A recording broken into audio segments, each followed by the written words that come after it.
الحمد لله نحمده ونستعينه ونستغفره ونؤمن به ونتوكل عليه ونعوذ بالله من شرور أنفسنا ومن سيئات أعمالنا من يهده الله فلا مضل له ومن يضلله فلا هادي له ونشهد أن لا إله إلا الله وحده لا شريك له ونشهد أن سيدنا ومولانا محمدا عبده ورسوله صلى الله عليه وعلى آله وأصحابه وبارك وسلم تسليما كثيرا كثيرا أما بعد فأعوذ بالله من الشيطان الرجيم بسم الله الرحمن الرحيم يا أيها الناس إنا خلقناكم من ذكر وأنثى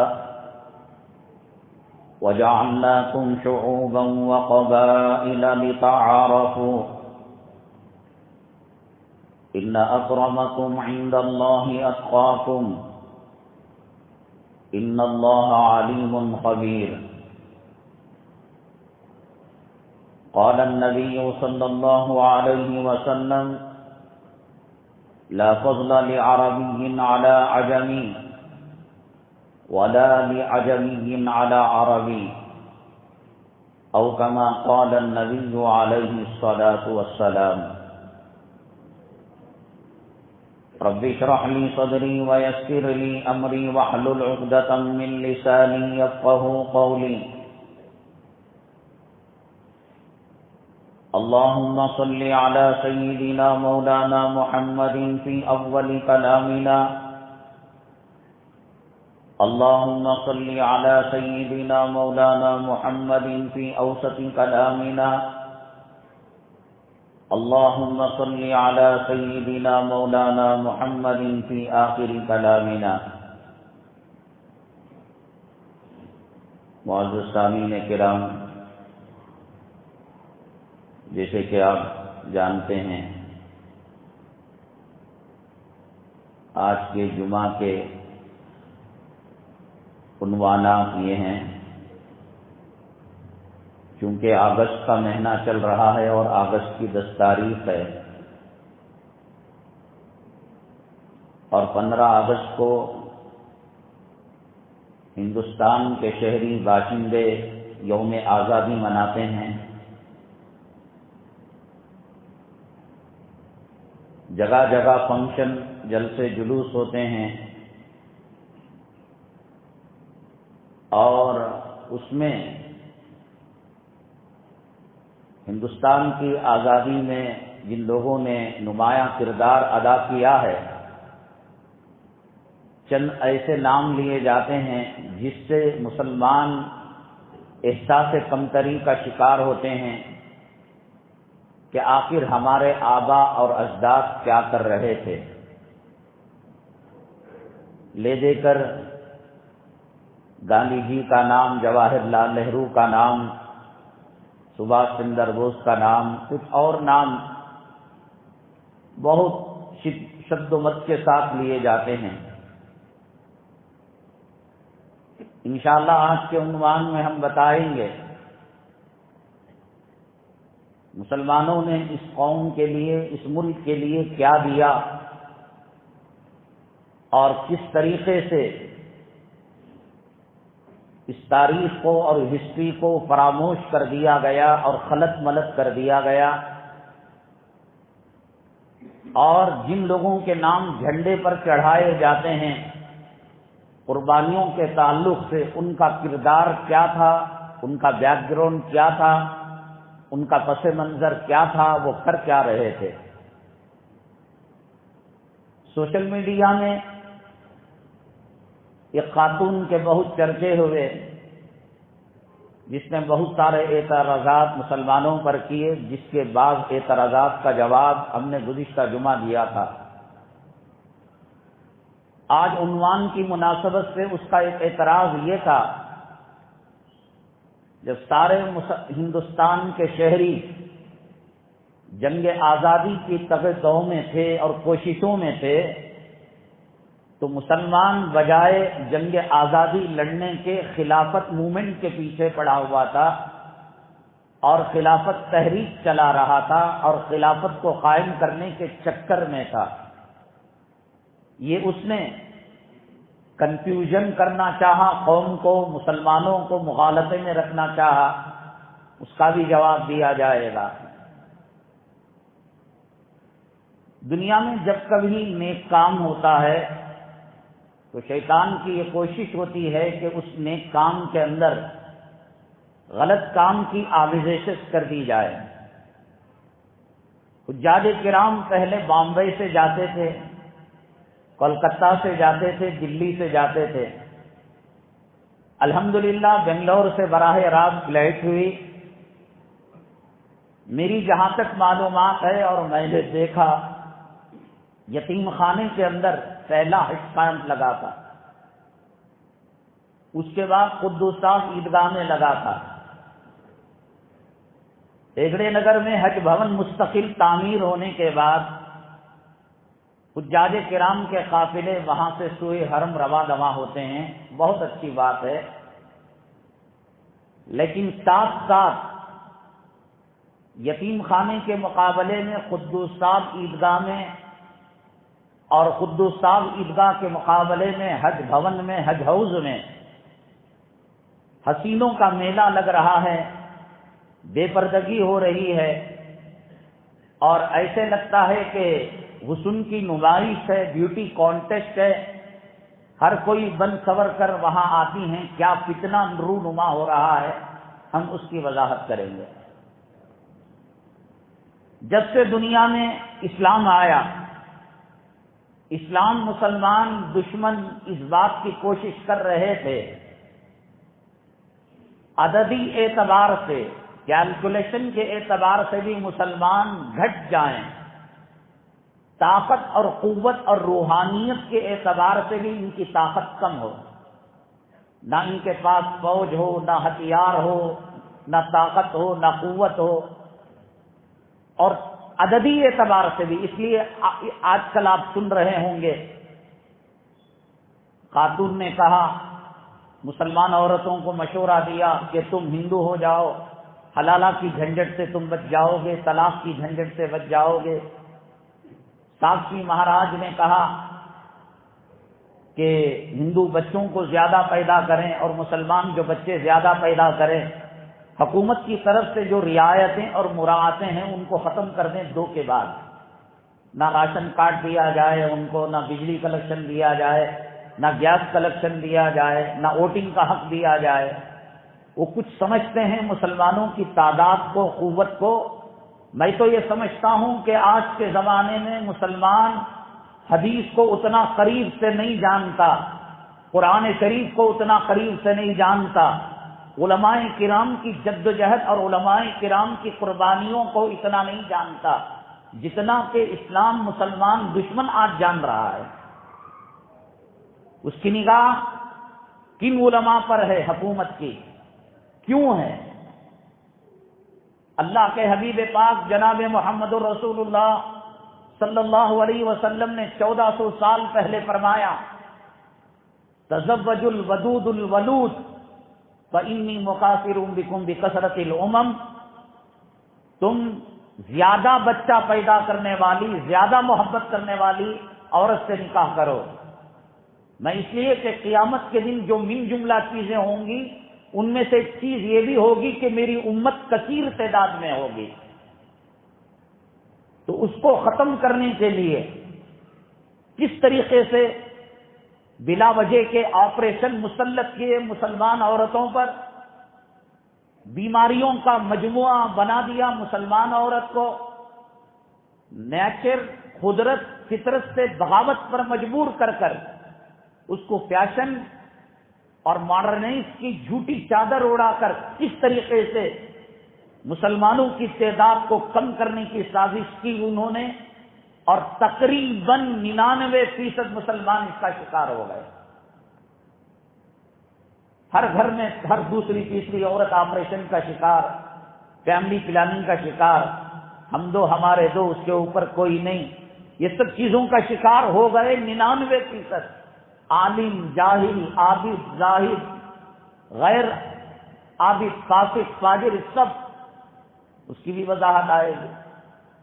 اور پھر جیسے حسب معمول ہم سوال رکھتے ہیں، ہم نے سوال رکھا تھا، دو شخص ایک ساتھ پیدا ہوئے، ایک ساتھ مرے. جب ایک ساتھ پیدا ہوئے ایک ساتھ مرے تو دونوں کی عمر سیم رہنی چاہیے، لیکن کلام پاک میں اللہ نے ان کا تذکرہ فرمایا، ان میں سے ایک 100 سال چھوٹا تھا اور دوسرا 100 سال بڑا تھا. کلام پاک کے تیسرے پارے میں اللہ نے اس کی وضاحت فرمائی ہے. وہ کیوں کر ہوا؟ ساتھ پیدا ہوئے ساتھ مرے تو دونوں کی سیم عمر ہونی چاہیے تھی، لیکن 100 سال کا فرق، چند منٹوں کا فرق ہوتا تو بات اور تھی. اس کا جواب بھی ہم دیں گے. تو آتے ہیں ہم پہلے عنوان کی شق پر. حضرات، مذہب اسلام ایک فطری مذہب ہے، نیچرل مذہب ہے، قدرتی مذہب ہے. یہ انسانوں کا بنایا ہوا نہیں، خالق کائنات کا، خالق انسانیت کا بنایا ہوا دھرم ہے اور مذہب ہے. انسان کے بنانے میں غلطی ہو سکتی ہے. آج اس نے کوئی چیز بنائی، کل اس کے اندر امپروومنٹ کیا، اپ ٹو ڈیٹ کیا. آج جو کار ہمارے سامنے ہے، کیا کار جب بنی اس کی شکل وہ تھی؟ گھوڑوں سے گاڑی کو کھینچا جاتا تھا، جس کو ہارس پاور، وہ ہارس تو چلا گیا، اس کا پاور باقی رہ گیا. ایک گھوڑا بنتا تو 1 ہارس پاور، 2 گھوڑے بنتے تو 2 ہارس پاور، 4 گھوڑے بنتے تو 4 ہارس پاور. تو وہ ہارس جو ہے وہ گھوڑے ہٹ گئے، وہ ہارس پاور باقی انجینوں میں لے آیا گیا. ہوائی جہاز کی جو موجودہ شکل ہے، انسان پہاڑ کے اوپر گیا، ہاتھ میں پر لگایا، نیچے دئی مارا تو کتنے لوگ مرے. پھر اس کے اندر امپروومنٹ ہوتے ہوتے ہوتے ہوتے ہوتے آج ہوائی جہاز کی موجودہ شکل ہے. جو ایک وقت میں ایسا ہوائی جہاز بنا ہے، سارے ورلڈ کا، عالم کا وہ چکر لگا سکتا ہے. انسان کی عقل اور انسان کی سمجھ لمیٹڈ ہے اور محدود ہے. وہ جو بناتا ہے پھر اس کو توڑتا. ایک قانون بنتا ہے اور اس کے قانون کے اندر پھر ترمیم کی جاتی ہے. یہ کلام پاک کی لچک ہے، یہ اللہ کے قانون کی لچک ہے، یہ اللہ کی فطرت کی لچک ہے. سنت اللہ التی قد خلت من قبل ولن تجد لسنت اللہ تبدیلا.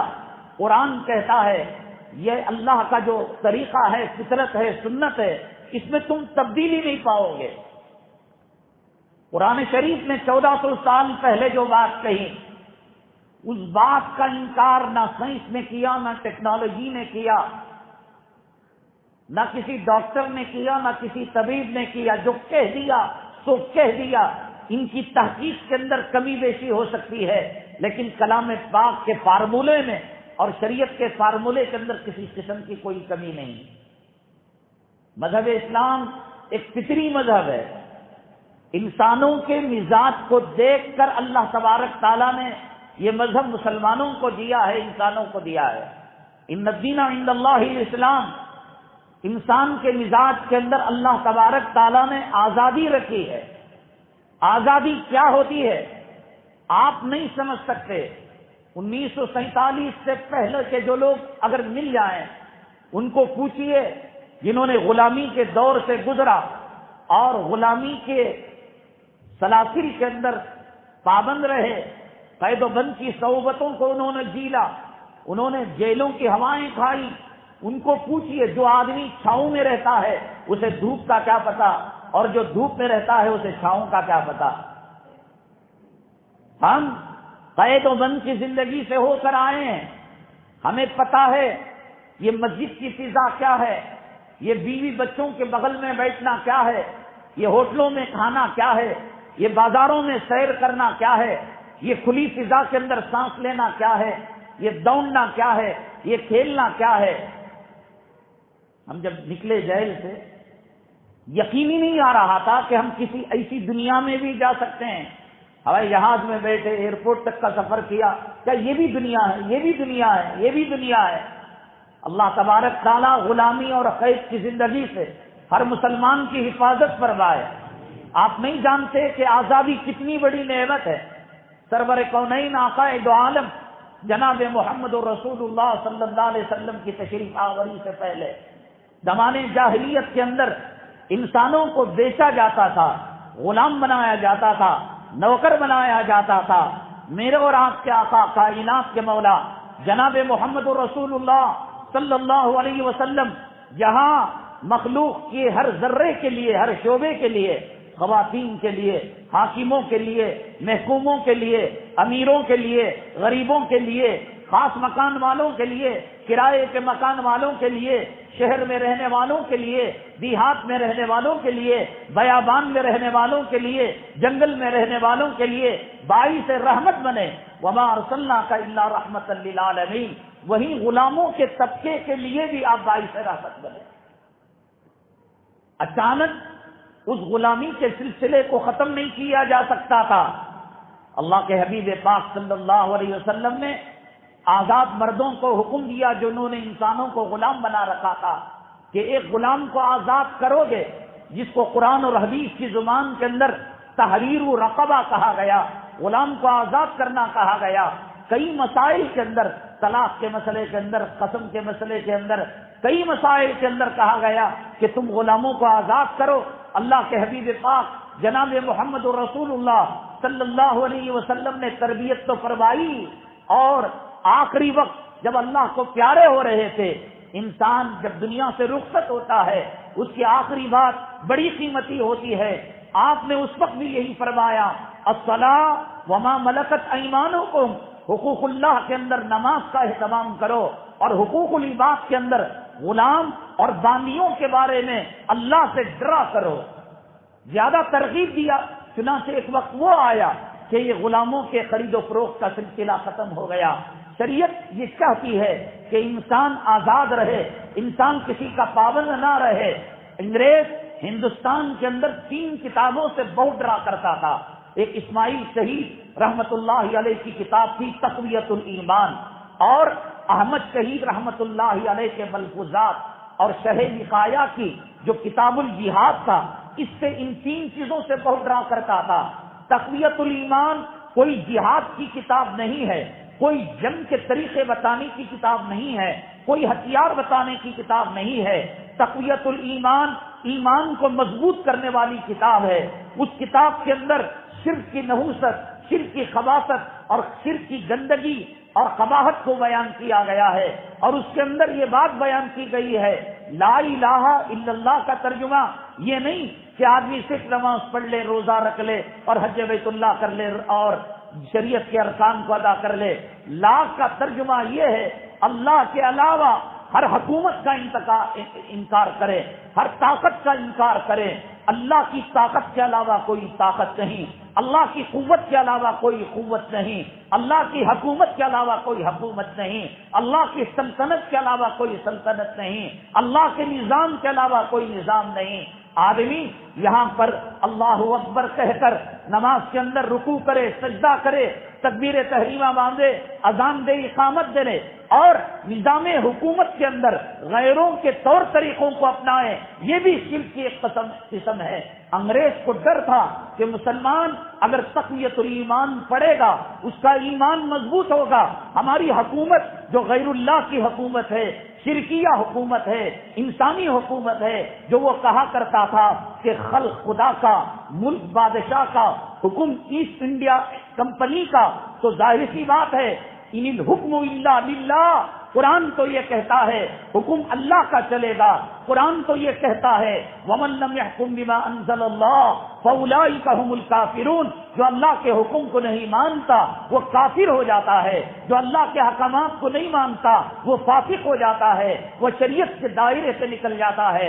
اس لیے انگریز کو تقویت الایمان سے ڈر تھا کہ کہیں اس کتاب کو پڑھ کر مسلمان میری بغاوت پر نہ آ جائیں۔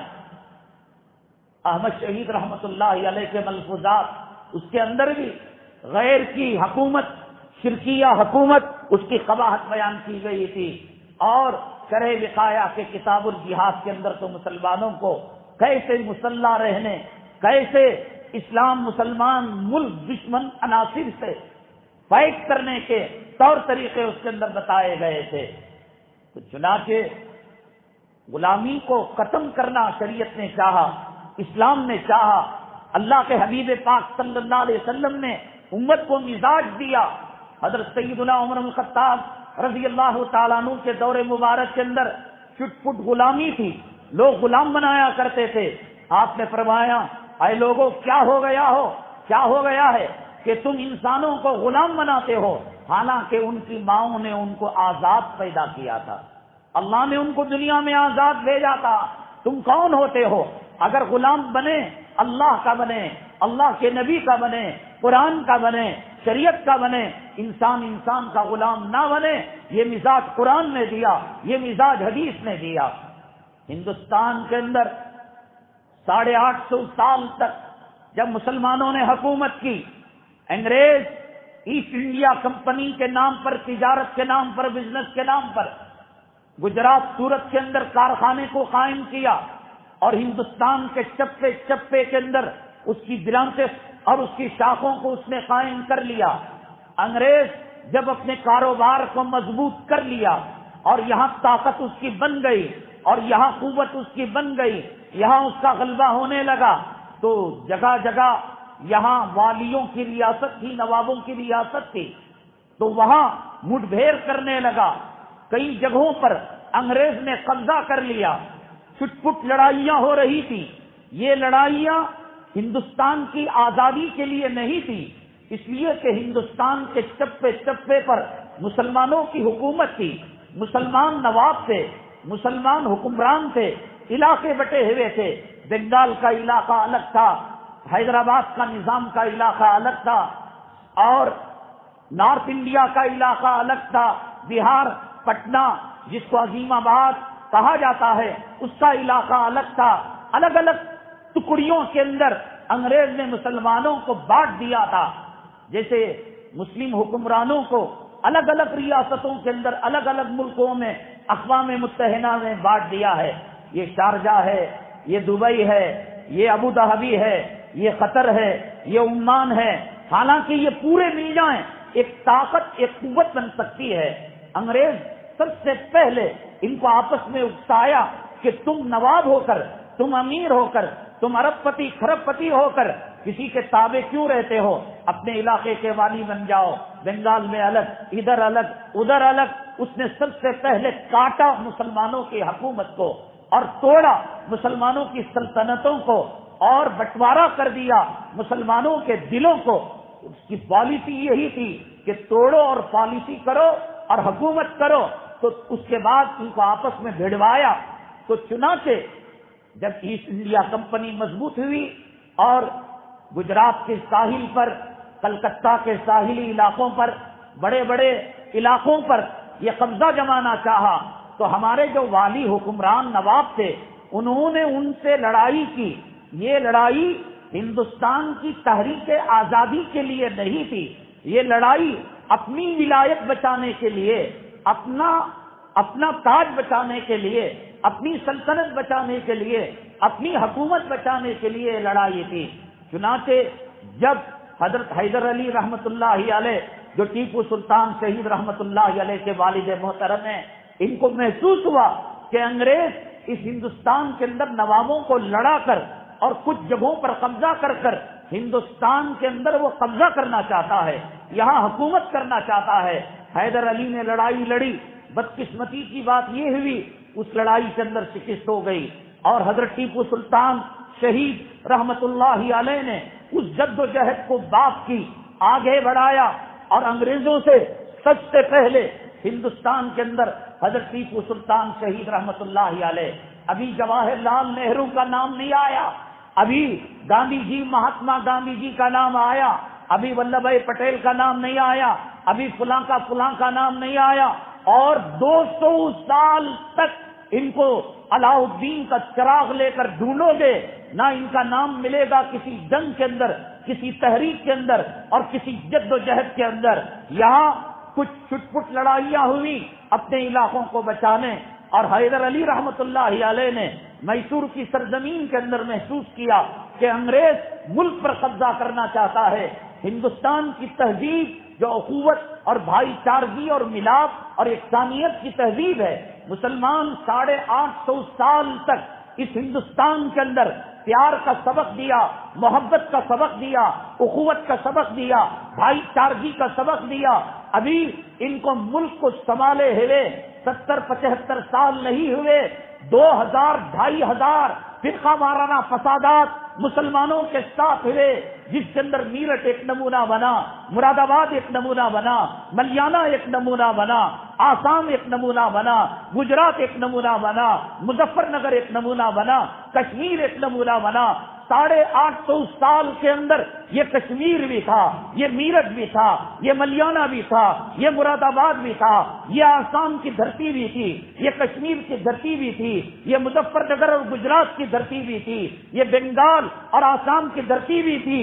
لیکن کوئی میں کلال بتائے کہ مسلمانوں کے پاس طاقت بھی تھی، مسلمانوں کے پاس قوت بھی تھی، مسلمانوں کے پاس پولیس بھی تھی، مسلمانوں کے پاس فوج بھی تھی، مسلمانوں کے پاس ہتھیارات بھی تھے، مسلمانوں کے پاس بیت المال بھی تھا، مسلمانوں کے پاس دولت کا انبار بھی تھا۔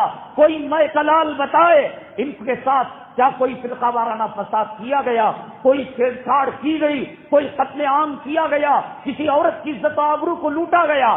آج یہ میرا عنوان نہیں ہے، میں یہ کہہ رہا ہوں کہ آج مسلمانوں سے وفاداری کی سرٹیفکیٹ مانی جاتی ہے، مسلمانوں سے ہندوستانی ہونے کی سرٹیفکیٹ مانی جاتی ہے۔ مسلمانوں، نوجوانوں، افسوس کی بات یہ ہے کہ ایک لکڑی کا بلہ لے کر کرکٹ کے میدان کے اندر دوڑ لگانے والوں کا ریکارڈ آج مسلمانوں نے محفوظ کر لیا۔ فلم میں کام کرنے والے ہیرو، ہیروئن اور زانی بدکار لوگوں کا ریکارڈ آج نوجوانوں نے یاد کر لیا۔ آج گانوں کے مقابلے کے اندر نوجوان لڑکے لڑکیاں آ رہے ہیں۔ آج ماڈرنائز کے اسٹیج کے اوپر مسلمان لڑکے لڑکیاں آ رہے ہیں۔ مسلمانوں، کیا تمہیں پتا ہے ہندوستان کے اندر آزادی کا بگل کس نے بجایا؟ حیدر علی کون تھے؟ ٹیپو سلطان کون تھے؟ سب سے پہلے پنگا انگریزوں سے کس نے لیا؟ 200 سال کا عرصہ کوئی معمولی عرصہ نہیں ہوتا۔ 55 لاکھ سے لے کر 75 لاکھ تک مسلمان مردوں نے، عورتوں نے اور علماء نے، مدارس والوں نے اپنی جان کی قربانی اس ملک کے لیے دی ہے۔ حضرت ٹیپو سلطان شہید رحمت اللہ علیہ باپ کی تحریک کو لے کر آگے بڑھے۔ بدقسمتی کی بات یہ ہے، ہر زمانے کے اندر آستین کے سانپ ہوتے ہیں، نہ دنیا کام نیک کرتی ہے، نہ نیک کام کرنے والے کو کرنے دیتی ہے، کرتی بھی نہیں، کرنے دیتے بھی نہیں۔ یہ دستور ہے کہ اللہ کے حبیب پاک صلی اللہ علیہ وسلم جب حق عالم لے کر اٹھے، ابی ابن سلول ایک طرف کھڑا ہو گیا، عبداللہ ابن سبا ایک طرف کھڑا ہو گیا، ابو جہل ایک طرف کھڑا ہو گیا، ابو لہب ایک طرف کھڑا ہو گیا۔ کھلے دشمنوں سے اسلام مسلمانوں کو اسلام کی ہسٹری اور تاریخ میں اتنی تکلیف نہیں ہوئی جتنا آستین کے سانپوں سے، منافقوں سے ہوئی ہے۔ میر جعفر بنگال کے اندر وہاں آزادی کی تحریک کو ناکام بنانے کا ذریعہ بنا تھا مسلمان۔ میر صادق حضرت ٹیپو سلطان شہید رحمت اللہ علیہ کے تحریک آزادی کے اندر نفاق کا کام کیا، دراڑ اس نے پیدا کی، حتیٰ کہ حضرت ٹیپو سلطان شہید رحمت اللہ علیہ کو جام شہادت نوش کرنا پڑا اور فوج کو شکست کا سامنا کرنا پڑا۔ یہ میر صادق کا کارنامہ ہے۔ رامپور کے نواب نے غداری نہ کی ہوتی، یہ ملک 1947 سے 200 سال پہلے نہ کالا پانی کا سامنا کرنا پڑتا، نہ رنگون کا سامنا کرنا پڑتا، نہ شیخ الہند اور شیخ الاسلام رحمت اللہ علیہ کو مالٹا کی جیل کا سامنا کرنا پڑتا، نہ جعفر تھانسری رحمت اللہ علیہ کو رنگون کی جیل کا سامنا کرنا پڑتا۔ یہ غدار نہ ہوتے، آج بھی اس امت کے اندر آستین کے سانپ ہیں۔ ہمیں آج فلاں پارٹی سے، کنول کے پھول سے، پھل سے، فلاں سے ہمیں اتنا خوف نہیں. ہمارے صفوں میں کھڑے ہونے والے ابی ابن سلول کی ناجائز اولادوں سے آج ہمیں خوف ہے. آج ہمیں آستین کے سانپوں سے خوف ہے. الیکشن کا موقع ہوتا ہے، کس طریقے سے وہ تحریکیں، وہ جماعتیں، وہ سیاسی پارٹیاں جنہوں نے بابری مسجد کی جگہ مندر بنانا چاہا، جنہوں نے گجرات کے اندر ننگا ناچ ناچا، جنہوں نے مظفر نگر کی سرزمین کے اندر ہماری ماں اور بہنوں کی عزت و آبرو سے خون کی ہولی کھیلی، جنہوں نے ہندوستان کے اندر 2500 سے زیادہ فسادات کے اندر مسلمانوں کی بے خونی کرنے کی کوشش کی، کیا آج ان مسلمانوں کی صفوں کے اندر ان کے حمایتی کھڑے نہیں ہو رہے ہیں؟ ان کی ووٹ کی بات نہیں کر رہے ہیں، ان کے نمائندوں کو سلیکٹ کرنے کی بات نہیں کر رہے ہیں؟ آج میں کہتا ہوں اسرائیل سے ہمیں اتنا خوف نہیں، امریکوں سے اتنا خوف نہیں، برطانیہ کے گوری چمڑی والوں سے اتنا خوف نہیں. ہماری صفوں کے اندر جو وہ ابی ابن سلول کی ناجائز اور ان کے ناجائز نطفے سے منافقوں کے جو لوگ ہیں اور آستین کے جو سانپ ہیں، آج ہمیں ان سے پرہیز کرنے کی ضرورت ہے. اس لیے کہ ہندوستان کی تحریک آزادی میں ہم نے میر جعفر کو دیکھا ہے، ہم نے میر صادق کو دیکھا ہے، ہم نے حیدرآباد کے نوابوں کو دیکھا ہے، ہم نے رامپور کے نواب کو دیکھا ہے، ہم نے ضمیر فروشوں کو دیکھا ہے جنہوں نے گوری چمڑی والوں کے ساتھ مل کر ہماری تحریک کو کچل دیا، ناکام بنا دیا. چنانچہ حضرت ٹیپو سلطان شہید رحمت اللہ علیہ جب شہید ہوئے تو آپ کے مبارک جسد مبارک پر کھڑے ہو کر انگریز کمانڈر ان چیف نے یہ کہا کہ آج سے یہ ملک ہمارا ہو گیا، اور شہادت سے پہلے حضرت ٹیپو سلطان شہید رحمت اللہ علیہ کو آفر دیا گیا، کمپرومائز کر لو، تمہیں ہندوستان کے کسی خطے کی حکومت دے دی جائے گی، کسی علاقے کی حکمرانی دی جائے گی، اپنی بیوی کے ساتھ، اپنے بچوں کے ساتھ، اپنی آل اولاد کے ساتھ خوش رہو. آج کا غدار ہوتا، آج کا منافق ہوتا، آج کا دنیا کا چاپلوس کتا ہوتا، آج کا جورو کا غلام ہوتا، انگریز کا جھوٹا پیشاب پی کر کمپرومائز کر لیتا. سلام ہو ٹیپو سلطان شہید کے جذبہ شہادت پر، آپ کی جرأت پر، آپ کی جسارت پر، آپ کی بہادری پر. کیوں نہیں؟ وہ بے نمازی نہیں تھا، وہ داڑھی منڈا نہیں تھا. کیوں نہیں؟ اس کی ماں نے جب کبھی اس کو دودھ پلایا ہو بغیر وضو کے اس کو دودھ نہیں پلایا تھا. اس کے باپ نے قرآن کے ماحول میں، سنتوں کے ماحول میں اس کی اٹھان اٹھائی تھی. آج جو تصویر داڑھی منڈی نظر آ رہی ہے یہ انگریزوں کی سازش ہے کہ انگریزوں نے حضرت ٹیپو سلطان شہید رحمت اللہ علیہ کے چہرے کو مست کر دیا. داڑھی منڈا چہرہ مسلمانوں کے سامنے پیش کیا. جو صاحب ترتیب ہو، جو تہجد گزار ہو، جو تکبیر اولا جس کی فوت ہونے تک، بالغ ہونے سے لے کر شہادت تک فوت نہ ہوئی ہو، وہ داڑھی منڈا سکتا ہے. وہ سری رنگم پٹن کی جامع مسجد کے افتتاح کے موقع پر محراب، مصلی اور منبر سنبھالنے والا ہو، وہ داڑھی منڈا ہو سکتا ہے. میں اور ابھی خطبہ دے کر پیچھے ہٹ جاؤں اور کوئی داڑھی منڈا محراب کے اندر آ کر نماز جمعہ پڑھانے لگے، آپ نہیں مانتے حضرت ٹیپو سلطان شہید کے زمانے میں اولیاء، اتقیاء اور بزرگان دین اور علماء کیا تسلیم کر لیں گے؟ اس نے یہ کہا، انگریز کان کھول کر سن لے کہ گیدڑ کی 100 سالہ زندگی سے شیر کی ایک دن کی زندگی بہتر ہوتی ہے. اسلام بہادری کا دوسرا نام ہے، اسلام جرأت کا دوسرا نام ہے، اسلام بے باکی کا دوسرا نام ہے، اسلام بچوں میں معاذ اور معوذ کو نمونہ بنا کر پیش کرتا ہے، اسلام خولا اور خنسا کو عورتوں کا نمونہ بنا کر پیش کرتا ہے، اسلام عمر الخطاب اور خالد بن ولید جیسے مجاہدوں کو نمونہ بنا کر پیش کرتا ہے. اسلام جورو کے ننگے میں گھسے کا نام نہیں ہے، اسلام بچوں کو حدیث کھلانے کا نام نہیں ہے، اسلام دولت کی پوجا کرنے کا نام نہیں ہے، اسلام پراپرٹی کے پیچھے اپنی زندگی تباہ کرنے کا نام نہیں ہے. پراپرٹی باقی ہو سکتی تھی، اولاد مل سکتی تھی، گھرانہ مل سکتا تھا، حکومت مل سکتی تھی. ایک کمپرومائز کر لے، ایک آپ کے سامنے سر تسلیم قبول کر لے. جامع شہادت نوش کرنے کو انہوں نے ترجیح دی، حسینی سنت کو انہوں نے زندہ کیا، اب جامع شہادت نوش کیا. انگریز نے جب آپ کی لاش پر کھڑے ہو کر یہ کہا کہ آج سے ہندوستان ہمارا، اب نعرہ لگایا خلق خدا کا، ملک بادشاہ کا اور حکم ایسٹ انڈیا کمپنی کا. دلی تک یہ صدا جب گئی، سری رنگ کے پٹنوں کے ایوانوں سے نکل کر دلی کے ایوانوں سے جب یہ صدا ٹکرائی، حضرت شاہ ولی اللہ محدث دہلوی رحمت اللہ علیہ کے فرزند ارجمن حضرت شاہ عبدالعزیز رحمت اللہ علیہ نے جب یہ کہا انگریز نے کہ آج یہ ملک ہمارا ہو گیا، اور اس کے بعد وہ نعرہ اس نے دیا خلق خدا کا فلاں فلاں کا. حضرت شاہ عبدالعزیز محدث رحمت اللہ علیہ، ابھی کسی نیتا کا نام نہیں آیا، ابھی کسی نان مسلم کا نام نہیں آیا، ابھی کسی مندر کا نام نہیں آیا، ابھی کسی گردوارے کا نام نہیں آیا، ابھی کسی چرچ کا نام نہیں آیا.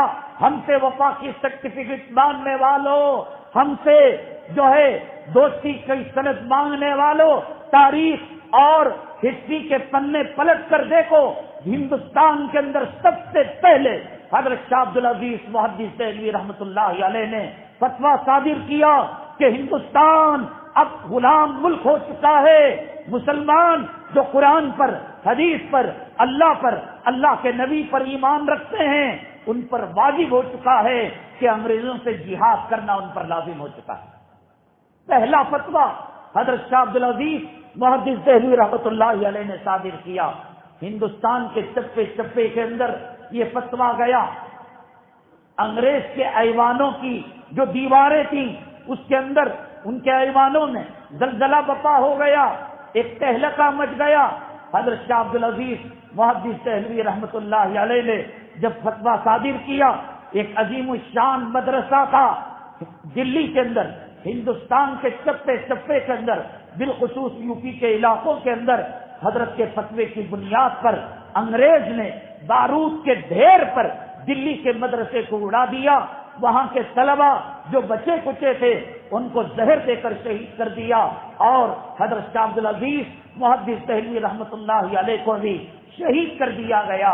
آپ کی شہادت کے بعد آپ کے خاندان کے حضرت اسماعیل شہید رحمت اللہ علیہ اور آپ کے شاگرد سید احمد شہید بریلی کے رہنے والے، یہ دونوں حضرات نے مورچہ سنبھالا. پٹھان کوٹ کے ایوانوں کے اندر، پٹھان کوٹ کے علاقے کے اندر، ہندوستان کے شمالی علاقے کے اندر انہوں نے تحریک آزادی کی باغڈور سنبھالی، اور اس وقت انہوں نے یہ مناسب سمجھا ہم تنے تنہا ایک مٹھی بھر جماعت ہندوستان کے اندر، وہ انگریز جس کی حکومت کے اندر سورج غروب نہیں ہوتا تھا، ان سے ٹکر لینا آسان بات نہیں. ہندوستان کے تمام نوابوں کو، ہندوستان کے ریاستوں کے والیوں کو حضرت سید احمد شہید، حضرت اسماعیل شہید رحمت اللہ علیہ نے خطوط لکھے اور ان کے ضمیروں کو جھنجھوڑا. کہا کل نفس ذائقۃ الموت، ہر نفس کو موت کا مزہ چکھنا ہے. یہ غلامی کی زندگی، یہ غلامی کا انگریزوں کا طوق پہن کر اس میں کوئی عزت نہیں. ہمارا ساتھ دو. اس تحریک آزادی کے اندر کوئی والی اور کوئی حکومت کا حکمران آپ کا ساتھ دینے کے لیے تیار نہیں تھا. تو مدارس عربیہ سے طلباء کی جماعت کو لیا، علماء کرام کی جماعت کو لیا.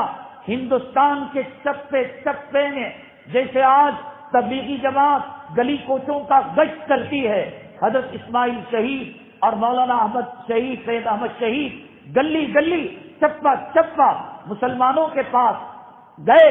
غیروں سے مایوسی ہو چکی تھی، غیروں کو ابھی پتہ نہیں کہ غلامی کیا ہوتی ہے، انگریز کیا ہوتا ہے، اس کا ظلم کیا ہوتا ہے، اس کا تشدد کیا ہوتا ہے. حضرت ٹیپو سلطان شہید رحمت اللہ علیہ کی شہادت کے بعد حضرت شاہ عبدالعزیز رحمت اللہ علیہ فراست ایمانی سے اس فتنے کو باندھ کر یہ مورچہ سنبھالا. گلی گلی گئے، چپا چپا گئے، لوگوں کے سامنے اپنا دامن پھیلایا، کہا تحریک آزادی کے لیے اپنے بچوں کو دو، چندہ دو، مال دو، دولت دو، جمع کرنے لگے۔ چنانچہ بنارس کے قریب ایک علاقہ تھا غازی آباد، ایک غازی آباد دلی کے پاس ہے، نہیں بنارس کے قریب اس وقت ایک علاقہ تھا، اس کا نام بھی غازی آباد تھا۔ وہاں ایک نواب تھے، امیر تھے، کروڑ پتی انسان تھے، ان کا نام تھا فرزند علی۔ جب ان کے پاس گئے، اس زمانے کے اندر ایک بکری 8 آنے کے اندر 4 آنے میں 12 آنے میں اپنی جسامت اور اپنے وزن کے اعتبار سے ملا کرتی تھی۔ بکری 8 آنے میں ملا کرتی تھی، پیسوں کی کیا ویلیو تھی آپ اندازہ لگائیں۔ ایسے زمانے کے اندر وہ فرزند علی رحمت اللہ علیہ نے حضرت اسماعیل شہید اور احمد شہید رحمت اللہ علیہ کو 1 لاکھ روپے نہ صرف نذرانہ دیا بلکہ اپنا ایک بچہ تھا اس کو حوالے کر دیا اور کہا جیسے سیدنا ابراہیم علیہ السلام اللہ کے راستے میں بیٹے کے گلے پر چھری جلا کر قربان کر دیا، آپ بھی اسے ہندوستان کی تحریک آزادی کے لیے اور جدوجہد آزادی کے لیے، جہادی آزادی کے لیے استعمال کر کر اس کو جام شہادت دلا دیجیے۔ چپا چپا ہندوستان کا انہوں نے دورہ کیا، مال جمع کیا، تحریک چلائی، مسلمانوں کو بیدار کیا، آخر کار اپنی جماعت کو لے کر انگریزوں سے ٹکر لی۔ ایک ٹکر حیدر علی اور ٹیپو سلطان شہید رحمت اللہ علیہ نے لی، ناکام ہو گئے، اپنے آستین کے سانپوں کی وجہ سے شکست کا سامنا کرنا پڑا۔ اور دوسری ٹکر حضرت احمد شہید، سید احمد شہید اور اسماعیل شہید رحمت اللہ علیہ کی قیادت کے اندر ہوئی، اس کے اندر بھی مسلمانوں کو ناکامی ہوئی، اس لیے کہ افغان پٹھانوں نے غداری کی، منافقت کی اور انہوں نے یہ سمجھا کہ افغانستان کے صوبے پر قبضہ کرنے کے لیے آزادی کی تحریک کا راہ لے کر اسماعیل شہید اور سید احمد شہید رحمت اللہ علیہ جنگ آزادی لڑ رہے ہیں۔ منافقوں نے واویلا مچایا، مغالطے میں رکھ کر اس جنگ کو ناکام کر دیا۔ یہ دونوں حضرات بھی اللہ کے راستے میں اس ملک کے لیے شہید ہو گئے۔ ابھی تک کسی غیر مسلم برادران وطن کا اب تک نام نہیں آیا۔ کیوں؟ میرا گھر چھنتا ہے تو میں مقدمہ کروں گا یا پڑوس کا آدمی کرے گا؟ میرے دکان کا مال لٹتا ہے میں فکرے کروں گا یا یہ کہ میرے محلے میں رہنے والے لوگ کریں گے؟ میں کروں گا۔ ہندوستان کو انگریزوں نے مسلمانوں سے چھینا تھا، مسلمانوں کی حکومت تھی۔ بادشاہ ظفر کو رنگون میں لے جا کر بھوکا پیاسا رکھ کر جب کھانے کا تقاضا کیا، ان کے 3 بچوں کو ذبح کر کر ان کی منڈیوں کو طبق میں رکھ کر اور اس کے پر سرپوش رکھ کر کھانے کے لیے پیش کیا۔ ہم سے حکومت کو چھینا گیا تھا، ہم سے سلطنت کو چھینا گیا تھا، ہمارا تشخص، ہماری اسلامی شناخت، ہمارے کلام پاک کو جلایا گیا تھا، ہمارے اسلامی قانون کو روندے جانے کی فکریں کی جا رہی تھی۔ ہندوستان کے اندر، ہندوستان کی عدالتوں کے اندر اسلامی نظام تھا، مسلمان ڈر تھا کہ اس اسلامی نظام کو ختم کر دیا جائے، عدل و انصاف کے فرق سے اڑا دیے جائیں، قتل عام ہو جائے، خون اور غارت گری ہو جائے، عصمتیں لٹے۔ اسلامی ماحول نے دیکھا تھا زکات لے کر آدمی پھرتا ہے لیکن لینے والا نہیں ہوتا۔ اسلامی ماحول نے دیکھا تھا عورت سر سے لے کر پیر تک زیوروں میں لگ کر، ہاتھ کے اندر زیوروں کو اچھال کر مشرق سے مغرب تک کا سفر کرتی ہے، کوئی اس کی عزت لوٹنا، کوئی اس کی آبرو لوٹنا تو دور کی بات، کوئی اس کو نگاہ اٹھا کر نہیں دیکھتا تھا۔ اسلامی ماحول نے دیکھا تھا عیسائیوں کو تحفظ تھا، اسلامی ماحول نے دیکھا تھا مندروں کو تحفظ تھا، اسلامی ماحول نے دیکھا تھا چرچوں کو تحفظ تھا، اسلامی ماحول نے دیکھا تھا غریبوں کو تحفظ تھا، اسلامی ماحول نے دیکھا تھا یتیموں بیواؤں کو تحفظ تھا، اسلامی ماحول نے دیکھا تھا کہ جانوروں کے ساتھ بھی اکبر جیسا بادشاہ جو دین الہی کا موجد ہے وہ انصاف کے لیے گھنٹہ گھر آگرہ کے اندر فتح پور سیکری کے اندر لٹکایا ہوا تھا. اسلامی ماحول نے عدل کو دیکھا تھا, اسلامی ماحول نے انصاف کو دیکھا تھا. یہ حضرت شیخ الہند کی فراست والی نگاہ تھی, حضرت حیدر علی کی فراست والی نگاہ تھی, حضرت ٹیپو سلطان کی فراست والی نگاہ تھی, حضرت شیخ الاسلام کی فراست والی نگاہ تھی, یہ حضرت قاسم نانوتوی کی فراست والی نگاہ تھی, یہ حضرت رشید احمد گنگوہی کی فراست والی نگاہ تھی, یہ حضرت دامن شہید کی فراست والی نگاہ تھی, یہ شاملی کے مجاہدوں کی فراست والی نگاہ تھی. انہوں نے کہا توپ کے دہانوں میں خنزیر کے چمڑوں کے اندر ہم بارود کے ساتھ اڑ تو سکتے ہیں لیکن ہندوستان سے عدل و انصاف کو ختم نہیں کر سکتے, ہندوستان سے بھائی چارگی کو ختم نہیں کر سکتے. یہ حکومت کے بدلنے کا جھگڑا نہیں تھا, یہ اسلام اور انصاف عدل کو مٹانے کی بات تھی, یہ قتل و غارت گری کی بات تھی, یہ مالٹا کی جیل کی بات تھی, یہ غلاموں کی بات تھی, انسان کے گلے کے اندر غلامی کے زنجیر ڈالنے کی بات تھی, یہ کسانوں کا محصول اصول ناجائز اصول کرنے کی بات تھی. اس لیے خانخواہوں کو چھوڑ کر, مدارس کو چھوڑ کر, ذکر کے حلقوں کو چھوڑ کر, مسجدوں کی چار دیواری سے نکل کر یہ اکابرین میدان جہاد کے اندر آئے. حضرت شیخ الہند رحمت اللہ علیہ, حضرت قاسم نانوتوی رحمت اللہ علیہ, حضرت رشید احمد گنگوہی رحمت اللہ علیہ, حضرت امداد اللہ مہاجر مکی رحمت اللہ علیہ نے تمام کو سنبھالا اور انہوں نے ہندوستان کے باشندوں کے اندر انگریزوں کی نفرت کے بیج بوئے. بتایا یہ کتنے گورے ہیں, ان کا من ان کا دل اتنا ہی کالا ہے, یہ دیکھنے میں کتنے صاف ستھرے ہیں, ان کا باطن سور کے پاخانے سے زیادہ نجس ہے. انہوں نے ہندوستان کے نوجوانوں کو, ہندوستان کے ناگرکوں کو, ہندوستان کے باشندوں کو انگریزی حکومت جب آئے گی, انگریز حکومت کرے گا, کیا نقصانات ہوں گے انہوں نے بتایا. حضرت شیخ الہند رحمت اللہ علیہ انہوں نے ساری زندگی مسند حدیث کو چھوڑ کر, مسند خانقاہ کو چھوڑ کر تحریک آزادی کی جد و جہد کے لیے اپنی زندگی کو وقف کر دیا. جب ان کی ریشمی رومال کی تحریک کا بھانڈا پھوڑ ہو گیا, منافقوں نے جاسوسی کی, انگریزوں کو بتا دیا کہ شیخ الہند رحمت اللہ علیہ تمہارے خلاف سازش کر رہے ہیں, ریشمی رومال کی تحریک چلا رہے ہیں اور تمہارے خلاف جد و جہد آزادی کر رہے ہیں. حضرت شیخ الہند رحمت اللہ علیہ کو مالٹا کا وہ علاقہ جہاں سردی -, ڈگری کے اندر ہوتی تھی اس کے اندر ڈالنے کی بات کہہ دی اور عدالت کے اندر فیصلہ سنا دیا. شیخ الاسلام حسین احمد مدنی نور اللہ مرقدہ استاد ایسا تھا, مجاہد آزادی, تو شاگرد کی تربیت کیسے کی ہوگی.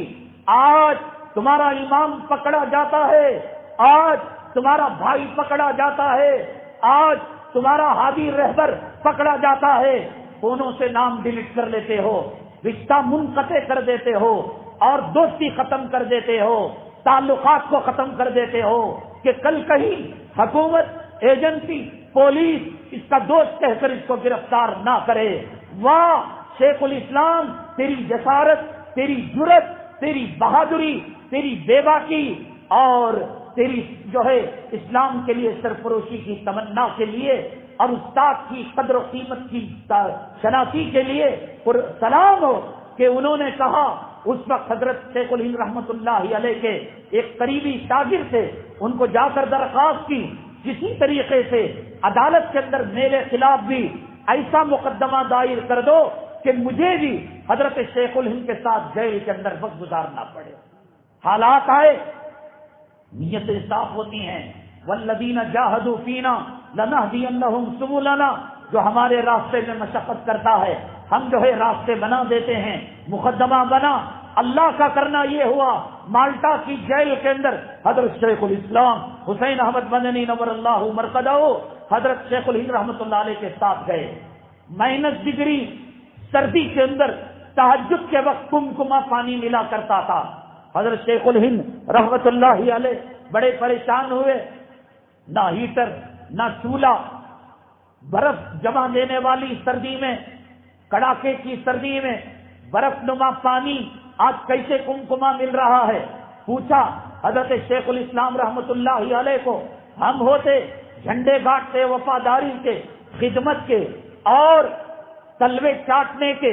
حضرت شیخ الاسلام رحمت اللہ علیہ نے فرمایا حضرت اللہ تعالیٰ کا قدرت کا معاملہ ہے، آپ کی کرامت ہے، یہ کہہ کر چلا دیا۔ حضرت کب خاموش رہنے والے تھے، ایک رات سونے کی ایکٹنگ کر کر سو گئے، لیکن سوئے نہیں تھے، چادر سر پر ڈھانپ لی، دھیرے دھیرے چادر ہٹا کر دیکھنے لگے کیا ماجرا ہے، پانی کیسے گرم ہوتا ہے۔ شیخ الاسلام نہ صرف جیل کے اندر گئے، جیل کے اندر جا کر بھی وہ خدمت کا حق ادا کیا کہ قیامت تک کی تاریخ آنے والی نہ کوئی ایسا مرید پیش کر سکتی ہے، نہ کوئی ایسا شاگرد پیش کر سکتی ہے۔ حضرت شیخ الہند رحمت اللہ علیہ نے دیکھا کہ یہ شاگرد رشید مٹی کے برتن میں پانی لے کر، اب ہیٹر تو نہیں اور گرم چولہا تو نہیں، تو اپنے پیٹ کی گرمی سے اس پانی کو سیک رہا ہے، تہجد کے اندر گرم پانی دے رہا ہے۔ رمضان المبارک کا مہینہ آیا، حضرت شیخ الہند رحمت اللہ علیہ بڑے پریشان ہوئے، تراویح کے اندر کلام پاک کیسے سنا جائے گا؟ یہ ظالم لوگ عام قیدیوں سے، جس میں حفاظ بھی تھے، ملنے نہیں دیتے، الگ کوٹری کے اندر قید کر دیا گیا۔ حضرت شیخ الاسلام حسین احمد مدنی نور اللہ مرقدہ نے فرمایا استاد محترم، پیر و مرشد، ڈرنے کی ضرورت نہیں، بس دعا کیجئے، روزانہ ایک پارا سوا پارا دن میں یاد کرتے اور اپنے استاد پیر و مرشد کو پیچھے مقتدی بنا کر تراویح میں کلام پاک سنا دیتے۔ یوں پہلی تراویح کو الف لام میم شروع کیا اور 29ویں تراویح کو من الجنۃ والناس پر کلام پاک کے حافظ بن گئے۔ یہ ہے شیخ الاسلام رحمت اللہ علیہ، یہ ہے حضرت شیخ الہند رحمت اللہ علیہ جو جنگ آزادی کی جدوجہد کے لیے ماخوذ ہوئے اور مالٹا کی جیل کے اندر گئے۔ انگریز کب خاموش رہنے والا تھا؟ حضرت شیخ الہند رحمت اللہ علیہ آج ہم سے وفاداری کا ثبوت پوچھنے والوں، جنہوں نے پاکستان مانگا تھا وہ چلے گئے، جنہوں نے پاکستان کو طلب کیا تھا، ہم نے تو، ہمارے آبا اجداد نے تو، جمعیت علماء نے تو نہیں، مفتی کفایت اللہ نے نہیں، ابوالکلام آزاد نے نہیں، حسین احمد مدنی نے نہیں، دارالعلوم دیوبند نے نہیں، انار کے درخت نے نہیں۔ ہم نے کہا تھا اسی ہندوستان کے اندر پیدا ہوئے، ہمارے یہاں مدارس ہیں، ہمارے یہاں مکاتب ہیں، ہمارے آبا اجداد کی قبریں ہیں، ہمارے اولیاء کے مزارات ہیں، ہماری مساجد ہیں، ہماری عبادت گاہیں ہیں، ہمارے ذکر کے حلقے ہیں، ہمارے عبادت خانے ہیں۔ ہم نے کہا یہی جئیں گے، یہی مریں گے، جو جانا تھا چلے گئے، ان سے تم وفاداری کی سند طلب کرو۔ ہم سے پوچھتے ہو؟ حضرت شیخ الہند رحمت اللہ علیہ جب انتقال ہوا اور غسال نے جب غسل دیا، چیخ ماری، بے ہوش ہو گیا اور ہوش کے اندر آیا۔ ساتھیوں نے کہا ایسی کیا بات دیکھ لی؟ غسال نے کہا میں نے فضائل اعمال کے اندر، حدیث کی کتابوں کے اندر، صحابہ کرام کے واقعات کے اندر میں حضرت خباب بن ارت رضی اللہ تعالیٰ عنہ کی پیٹھ کا واقعہ سنتا تھا۔ لوہے کی سلاخیں گرم کر کر آپ کی پیٹھ میں داغی جاتی تھی اور نکلنے والے خون کے فوارے سے وہ لوہے کی گرم سلاخیں سرد ہو جاتی تھیں۔ خدا کی قسم میں نے جو فضائل اعمال میں واقعہ پڑھا، بزرگوں سے سنا، حدیث کے اندر میں نے سنا اور پڑھا، میں شیخ الہند کی پیٹھ کو دیکھ کر وہ واقعہ کی یاد تازہ ہو گئی۔ کوئی ایک ذرہ، ایک انچ کی جگہ ایسی نہیں تھی جہاں لوہے کے سلاخوں سے آپ کو داغا نہ گیا ہو۔ حضرت شیخ الاسلام حسین احمد مدنی نور اللہ مرقدہ ابوالکلام آزاد کلکتہ کی ناخدا مسجد کے اندر ایک مدرسہ تعمیر کیا تھا۔ انہوں نے شیخ الہند رحمت اللہ علیہ کو کہا تھا ہمیں ایک استاد دیجیے جو ابن تیمیہ، علامہ ابن قیم کی جو ہے فارمولے پر عمل کرنے والا ہو۔ سب منع کرنے لگے۔ حضرت شیخ الہند نے اپنے شاگرد کو کلکتہ کے لیے روانہ کیا۔ حضرت ابھی امروہہ پہنچے تھے کہ اپنے استاد، اپنے پیر و مرشد کے انتقال کی خبر ملی، لوٹ کر آئے۔ حضرت فرماتے ہیں بڑے افسوس کی بات ہے، میری بد نصیبی کی بات ہے، میں جب دومن آیا تو میں نے دیکھا کہ لوگ مزار قاسمی سے حضرت کو دفن کر کے واپس آ رہے تھے۔ تو اب ساتھیوں نے پوچھا کیا ماجرا ہے؟ حضرت کے پیٹھ کے اندر داغے جانے کا کیا معاملہ ہے؟ حضرت شیخ الاسلام حسین احمد مدنی نفر اللہ مرقدہ نے فرمایا انگریز ہر رات جیل کے اندر آتا تھا، آج جو ہم سے وفاداری کی سند مانگ رہے ہیں، آج ہم سے ہندوستانی شہریت کی سند مانگ رہے ہیں، آج آسام کے مسلمانوں کو بنگلہ دیشی کہہ رہے ہیں، آج ہم ووٹنگ کے حق سے محروم کرنے کی بات کر رہے ہیں، آج مساجد کی جگہ تاج محل کی جگہ جو ہے مندروں کی بات کر رہے ہیں، وہ حضرت شیخ الہند رحمت اللہ علیہ ان جیسے ہزاروں، صرف 1857 55 لاکھ علماء کرام تھے، تو عوام کتنے رہے ہوں گے؟ صرف وہ علماء جو مدارس اور مساجد سے وابستہ تھے۔ لال قلعے سے لے کر پاکستان کی شاہجہانی مسجد تک کتنا بڑا علاقہ ہے، کتنے 100 کلومیٹر کا علاقہ ہوگا۔ اتنے بڑے علاقے میں مورخ انگریز لکھتا ہے کہ لال قلعے سے لے کر شاہجہانی مسجد تک کوئی درخت ایسا نہیں تھا کہ جس درخت پر کسی عالم کو سولی پر نہ لٹکایا گیا ہے۔ میں بتاؤں گا کون انگریز کا پیشاب پی رہے تھے، میں بتاؤں گا کون گاندھی جی کو قتل کرنے کے در پہ تھے، میں بتاؤں گا گاندھی جی کو کون مہاتما کا لقب دیا، میں بتاؤں گا جواہر لال نہرو آکسفورڈ یونیورسٹی کے اندر کیا کر رہے تھے، میں بتاؤں گا ساؤتھ افریقہ کے اندر گاندھی جی کون سا لا، کون سا قانون پڑھ رہے تھے، کنہوں نے ان کو درس آزادی دیا۔ ہماری تاریخ کو بھلا دیا۔ 1884 کے اندر کانگریس وجود میں آئی تو کانگریس کو کہتے ہیں کہ یہ مجاہد آزادی ہے، آزادی کا بگل بجایا۔ اس نے پہلی میٹنگ کے اندر یہ نہیں کہا کہ انگریزوں کے خلاف جہاد کرنا چاہیے، لڑائی کرنا چاہیے۔ دلی کے اندر 1884 کے اندر 1884 کے اندر جو میٹنگ کی، اس کی ہمت نہیں ہوئی کہ وہ یہ کہہ سکے کہ انگریزوں سے ٹکر لے۔ اس نے کہا کانگریس یہ قرارداد منظور کرتی ہے کہ ملکہ وکٹوریہ اور ہندوستانی ناگرکوں کے درمیان، باشندوں کے درمیان جو غلط فہمیاں، کنفیوژن ہے، اسے دور کیا جائے۔ یہ شاہ ولی اللہ تھے، یہ شاہ عبدالعزیز تھے، یہ اسماعیل شہید تھے، یہ فرزند علی تھے، یہ احمد علی شہید تھے، یہ قاسم نانوتوی تھے، یہ رشید احمد گنگوہی تھے، یہ ضامن شہید تھے، یہ شاملی کے مجاہدین تھے، یہ صادق پور کے علماء تھے، یہ عظیم آباد پٹنہ کے علماء تھے، یہ شمالی دلی ہندوستان نجیب آباد کے مدارس کے علماء تھے۔ خداوند قدوس کی عزت و جلالت کی قسم، آج کا فرقہ پرست، آج کا اسلام مسلمان دشمن ہمیں مانے نہ مانے، لال قلعے کی سرخی چیخ چیخ کر کہہ رہی ہے کہ لال قلعے کو سرخی ہمارے مجاہدان آزادی کے خون سے رنگ کر ہوئی ہے۔ تاج محل کا حسن بتا رہا ہے ہندوستان کے لیے مسلمانوں نے کیا دیا ہے۔ فتح پور سکری کا بلند دروازہ بتا رہا ہے مسلمانوں نے ہندوستان کو کس بلندی پر دیا ہے۔ یہ ریل کی پٹریاں جو کشمیر سے لے کر کنیا کماری تک، مشرق سے لے کر مغرب تک، شمال سے لے کر جنوب تک ہزاروں کلومیٹر کے اندر پھیلی ہوئی ہیں، یہ کس نے بچھائی؟ کون اس کا موجد ہے؟ کون یونانی دوا یونان سے ہندوستان کے اندر لے کر آیا؟ بات لمبی ہو جائے گی۔ شیخ الاسلام رحمت اللہ علیہ سے پوچھا گیا یہ کیا راز ہے حضرت کی پیٹھ کا؟ کہا کہ حضرت نے منع کیا تھا کہ میرے وصال تک، میرے انتقال تک یہ قبر لیک آؤٹ نہ کرنا۔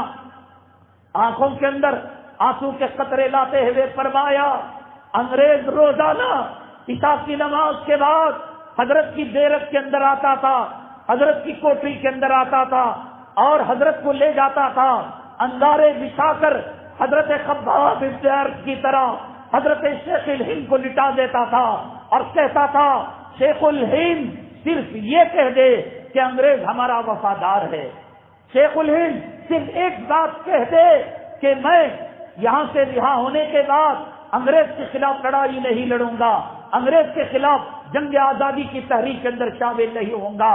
حضرت شیخ الہند رحمت اللہ علیہ ان انگاروں پر لیٹ کر فرماتے تھے انگریز کمینے، خبیث، ملعون، سور کی سفید چمڑی والے، کالے من والے تو میری جان لے سکتا ہے، میرے ایمان کا سودا نہیں کر سکتا۔ یہ حضرت کے پیٹ کے داغوں کا راز۔ حضرت رہا ہوئے بمبئی کے ساحل پر آئے تو بھاولپور جو پاکستان کے علاقے میں چلا گیا، وہاں کے نواب تھے، وہاں کے نواب کے ایک اسسٹنٹ تھے مسلمان، بہت سارے مسلمان انگریزوں کا سر پکڑ رہے تھے، انگریزوں کے خلاف جہاد کو منع کر رہے تھے، ہندوستان کے انگریز کی حکومت کو صحیح اسلامی، اب وہ بحث چھیڑنے کا وقت نہیں۔ ان میں سے بھاولپور کے نواب کے پی اے تھے، اسسٹنٹ سیکریٹری تھے، رہا ہو کر آئے تو انہوں نے، انگریزوں نے ان کو نمائندہ بنا کر جب ساحل پر آئے، تاریخ لکھتی ہے، ایسا لگتا ہے کہ سارا سمندر، ساری دنیا کے لوگ بمبئی کے ساحل پر آ گئے ہیں۔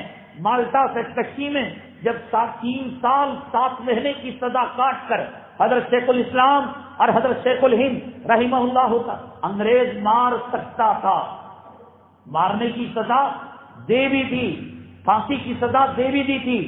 انگریز نے ایک اجدے کو حضرت کی کوٹری کے اندر ڈال دیا کہ ہم اگر ماریں گے ان کے ماننے والے ہمیں بدنام کریں گے۔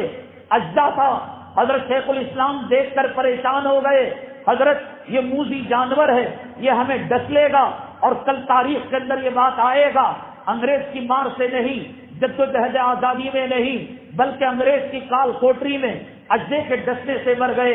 حضرت نے کہا اللہ کے راستے میں نکلے ہیں، اللہ ہمارا محافظ ہے، کوئی ہمارا محافظ نہیں۔ جب تہجد کو اٹھے الا اللہ الا اللہ الا اللہ کی ضربیں لگائیں، حضرت شیخ الاسلام رحمت اللہ علیہ نے فرمایا اجدا بھی ضربیں لگانے لگا الا اللہ، اور اپنے تھن کو اور اپنے سر کو زمین پر پٹکتا گیا، اللہ کے ذکر کے اندر اتنا مدہوش ہوا کہ ذکر اللہ کے راستے کے اندر اس نے بھی جام شہادت کو نوش کر لیا۔ یہ شیخ الہند رحمت اللہ علیہ جب سر رحیمی جو بھاولپور کے نواب کا سر پکڑو ایجنٹ تھا انگریز کا، حضرت شیخ الہند رحمت اللہ علیہ کے پاس آیا، حضرت سے کہا حضرت السلام علیکم۔ وعلیکم السلام۔ حضرت کچھ گزارشات کرنا ہے، بتائیے کیا بات ہے؟ کہنے لگا حضرت آپ حدیث کی مسند چھوڑ کر چلے گئے، حدیث کے راستے میں ہم جو ہے یتیم ہو گئے، خانقاہ چھوڑ کر چلے گئے، خانقاہ کے راستے سے ہم یتیم ہو گئے، حضرت دین کی رشد و ہدایت کی کمانڈ آپ کے ہاتھ میں تھی، وہ راستے سے یتیم ہو گئے، حضرت جو کرنا تھا سو کر لیا، جیل دیکھ لیا، قربانی دیکھ لی، اللہ کا راستہ دیکھ لیا، اب انگریزوں کے خلاف کچھ نہ کہیں۔ انگریز یہ چاہتا ہے کہ آپ خاموشی سے اپنا کام جاری رکھیں۔ حضرت شیخ الہند رحمت اللہ علیہ نے فرمایا میاں سر رحیم، یہ سر کا خطاب سر پکڑوں کو دیا کرتا تھا انگریز، میاں سر عبد الرحیم۔ بات ختم ہو گئی، کہا کہ ہاں ختم ہو گئی۔ حضرت شیخ الہند رحمت اللہ علیہ نے فرمایا جاؤ تمہارے بڑوں کو، گرو گھنٹالوں کو، جنہوں نے تمہیں لالچ دے کر، روپیہ دے کر، پیسہ دے کر سکھلا کر بھیجا ہے، ان کو جا کر بات بتا دو کہ مالٹا کی سرزمین کے اندر 3 سال 7 مہینے -ڈگری ٹیمپریچر میں اور سردی میں برفیلے علاقے میں رہ کر میرا جسم تو ٹوٹ گیا لیکن میری روح کے اندر 100 گنا طاقت اور قوت پیدا ہو گئی۔ جاؤ انگریز کو کہہ دو کہ وہ یہ چاہتا ہے اس کے خلاف میں تحریک کو بند کرو، تحریک کو بند کرنا تو دور کی بات، انگریز کی حکومت جہاں جہاں ہے وہاں جینا تو دور کی بات، وہاں میں مرنا بھی پسند نہیں کرتا۔ سر عبد الرحیم انگریزوں کے نمائندوں کو، کتوں کو، خبیثوں کو بتا دو کہ میں ہندوستان کی گلی کوچوں کے اندر کس طریقے سے انگریزوں کی نفرت کے بیج بوئے، کس طریقے سے قوم کو ورغلایا، کس طریقے سے مہاتما گاندھی کو کھڑا کیا، جواہر لال نہرو کو کھڑا کیا، برادران وطن کو کھڑا کیا۔ جب 3 لڑائیوں کے اندر ناکام ہو گئے، علماء کرام نے میٹنگ کی صادق پور کے اندر، عید کے دن جب گھر کے اندر سیویاں پک رہی تھی، عید کے دن جب بچے غباروں سے انڈوں سے کھیل رہے تھے، عید کے دن جب عورتیں چوڑیاں پہن رہی تھی، میک اپ کر رہی تھی، عید کے دن غسل کر کر عیدگاہ کی تیاری جب کر رہے تھے، یہ انگریز قبیح کتا تھا جس نے بلڈوزر لے کر صادق پور کے ایک مکان کے ہر مکان کے اینٹ سے اینٹ بجا دی اور لاشوں کے انبار لگا دیے. ہم سے پوچھتے ہو وفاداری کی سند. جواہر لال نہرو جب صادق پور کا دورہ کیا، پٹنہ جو بہار کی راجدھانی ہے، کیپٹل سٹی ہے، مسلمانوں نے اس کا نام عظیم آباد رکھا تھا. ہمارے ناموں کو انہوں نے بدل دیا ہے. پٹنہ کا نام عظیم آباد تھا. جواہر لال نہرو جب پرائم منسٹر بنے اور عظیم آباد کا دورہ کیا تو سب سے پہلے انہوں نے جو تقریر کی، اس تقریر کے اندر اس نے کہا ہندوستان کی گزٹ کے اندر اور ہندوستان کی حکومتی لائبریریوں کے اندر، جواہر لال نہرو کے اندر فریڈم فائٹر کی جو تاریخ اور ہسٹری ہے اس کے اندر یہ تاریخ لکھی ہوئی ہے، یہ بات لکھی ہوئی ہے، پورے ہندوستان کے لوگوں کی جد و جہد آزادی اور ان کی قربانیاں ایک طرف، عظیم آباد اور صادق پور کے علماء نے جو قربانی دی، اگر ترازو کے ایک پلڑے میں رکھا جائے پورے ہندوستان کی قربانیاں اس کے سامنے بیکار ہے. صادق پور کے اندر علماء تھے، عظیم آباد کے اندر علماء تھے، انہوں نے اقرار کیا کہ ہم نے کیا قربانیاں دی. حضرت شیخ الہند رحمت اللہ علیہ نے کہا سر عبد الرحیم کو جاؤ تمہارے گرو گھنٹال سے کہہ دو کہ میں ہندوستان کے چپے چپے میں گشت کر کر بتاؤں گا انگریز کی حکومت نجیس العین ہے، انگریز کی حکومت حرامی حکومت ہے، انگریز کے خلاف جہاد کرنا فرض عین ہے. اگر میرا جسم ساتھ دینے سے جو ہے معذور ہو گیا، میرے گھٹنے کمزور ہو گئے، میں چلنے کے لائق نہیں ہوا تو اپنے مریدوں شاگردوں کو کہوں گا کسی گھاٹ پر مجھے ڈال دیا جائے اور ہندوستان کے چپے چپے میں مجھے گھمایا جائے تو ہر شہر، ہر دیہات، ہر گلی کوچے نکڑ پر یہی نعرہ لگاؤں گا انگریز کی حکومت حرامی حکومت ہے. یہ وہ جذبہ تھا. انگریز اسی لیے کہا کرتا تھا، شیخ الہند محمود حسن رحمت اللہ علیہ انگریز کے اتنا سخت خلاف تھا، وہ کہا کرتا تھا حضرت شیخ الہند رحمت اللہ علیہ کو جلا کر بھی راکھ کر دیا جائے تو راکھ کے ذروں میں بھی انگریز کی دشمنی نظر آئے گی. یہ وہ حضرات تھے جنہوں نے ملک کے لیے قربانیاں دی. کیرلا کا علاقہ بھوپال مسلمان جب انہوں نے آزادی کی تحریک کے لیے وہ کھڑے ہوئے، ان کو گرفتار کیا گیا. 125 مسلمانوں کو ٹرین پیسنجر نہیں، ایکسپریس نہیں بلکہ سامان ڈھونے والی ٹرین کے اندر، گوڈس ٹرین کے ڈبے میں جس میں استنجا خانہ نہیں، بیت الخلا نہیں، کوئی کھڑکی نہیں، کوئی آنے جانے کا راستہ نہیں، وہی ایک دروازہ جس کے اندر سامان لوڈ ان لوڈ کیا جاتا ہے. 35 آدمیوں کی گنجائش تھی. 125 آدمیوں کو تریچور علاقے کے اندر سوار کیا گیا تاکہ مدراس کی عدالت کے اندر پیش کیا جائے. یہ سفر ایک رات میں بھی طے ہو سکتا تھا. جان بوجھ کر اس ٹرین کو رنگایا گیا. 1 کلومیٹر چلتی ریڈ سگنل پڑ جاتا، 2 کلومیٹر چلتی ریڈ سگنل پڑ جاتا. نہ کھانا، نہ پینا، نہ آکسیجن، وہیں پیشاب، وہیں پیخانہ، نہ سونے کی جگہ، نہ چلنے پھرنے کی جگہ. جب چنئی کے اندر 3 دن اور 3 رات کے بعد جب یہ لوگ اس گوڈس ٹرین کی بوگی سے اترے ہیں تو 65 لاشیں بھی شہیدوں کی اس سے نکلی ہیں اور دوسرے لوگ سڑ گئے تھے، گل گئے تھے. اور چنئی عدالت، انگریز کی عدالت نے ان کے خلاف سزائے پھانسی دی. ہندوستان کے چپے چپے سے ہم نے آزادی کا بگل بجایا، آزادی کے لیے قربانیاں دی. اور اس کے بعد ایک لڑائی تھی حیدر علی کی، ایک لڑائی ٹیپو سلطان کی، ایک لڑائی اسماعیل شہید اور سید احمد شہید کی. اس کے بعد مورچہ قاسم نانوتوی، امداد اللہ مہاجر مکی، حضرت شیخ الہند رحمت اللہ علیہ، حضرت رشید احمد گنگوئی، یہ خانقاہوں سے مدارس سے نکل کر آ گئے. مفتی کفایت اللہ صاحب رحمت اللہ علیہ، سبحان الہند رحمت اللہ، یہ سب آ گئے. اب انہوں نے میٹنگ کی کہ اب کیا ہوگا.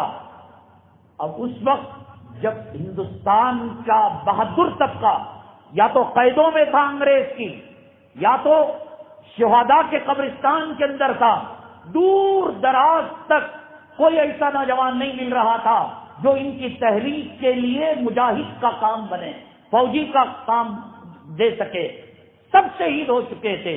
لاکھوں اب تک گاندھی جی کا نام نہیں آیا، جواہر لال نہرو کا نام نہیں آیا۔ اب انگریز جو بیوہ عورتیں تھیں ان کے لیے آشرم بنائے، جو یتیم فوجیوں کے بچے تھے، شہداء کے بچے، ان کے لیے اسکول بنائے، کالجز بنائے، یونیورسٹی بنائی، ہاسٹل کرتے کیا؟ ارے گھر کا بڑا چلا گیا کمانے والا، عورت بیوہ ہو گئی، بچے یتیم ہو گئے، کریں گے کیا؟ انگریز نے چال چلی، عیسائی پادری گلی کوچوں کے اندر گئے، کہا ہمارے آشرم کے اندر تمہاری عورتیں رہیں گی، تمہارے بچوں کو ہم جو ہے اسکولوں کے اندر تعلیم دیں گے، یونیفارم دیں گے، کھانا دیں گے، دوائی دیں گے، بسترا دیں گے۔ جب حضرت شیخ الہند رحمت اللہ علیہ، حضرت تھانوی رحمت اللہ علیہ، اکابرین نے دیکھا یہ مجبوری کا ناجائز فائدہ اٹھا رہے ہیں اور ہمارے لیے اس وقت کوئی میٹیریل مجاہدوں کا، فوجیوں کا نہیں مل رہا ہے، تھانہ بھون کو انہوں نے اڈا بنایا، کسی نے مخبری کی، نتیجہ یہ ہوا صادق پور کی طرح تھانہ بھون کو تہس تہس کر دیا گیا۔ مورخ لکھتا ہے ایک وقت وہ آیا تھانہ بھون کے اندر کسی آبادی کا نام و نشان نہیں، ہر درخت کی ہر شاخ پر ایک ایک مجاہد مسلمان کی جو ہے لاش اور شہید کی لاش لٹکی ہوئی تھی۔ کئی مہینے گزرنے کے باوجود وَلَا تَقُولُوا لِمَن يُقْتَلُ فِي سَبِيلِ اللَّهِ أَمْوَاتٌ، اللہ کے راستے میں جو مر جائے مردہ مت کہو۔ تھانہ بھون کا یہ شہداء کا منظر بتا رہا تھا، لاش کے اندر بدبو نہیں آئی تھی، ایسے لٹکے ہوئے تھے گویا ابھی ابھی تازہ جو ہے ان کو لٹکایا گیا ہو۔ جب انہوں نے دیکھا انگریز عورتوں کو آشرم میں، بچوں کو اسکولوں کالجوں میں ہاسٹلوں میں دے کر ان کا دماغ خراب کر رہے ہیں، عیسائیت کی طرف مائل کر رہے ہیں روپیہ پیسہ دے کر، 1866 میں 1866 کے اندر دارالعلوم دیوبند کے انار کے درخت کے نیچے حضرت شیخ الہند رحمت اللہ علیہ، حضرت قاسم نانوتوی رحمت اللہ علیہ کے شاگرد حضرت رشید احمد گنگوہی رحمت اللہ علیہ کے مجاز اکابرین کو لے کر، بزرگوں کی ایک جماعت کو لے کر انار کے درخت کے نیچے ایک مدرسہ قائم کیا۔ حکومت کے پاس، میرے پاس یہاں اور بھی عنوانات ہیں، کیونکہ یہ عنوان اہم ترین عنوان ہے، اگر اس عنوان میں وقت لگ جائے تو انشاءاللہ بقیہ عنوانات میں اگلے جمعہ کے اندر تفصیل کے ساتھ عرض کروں گا۔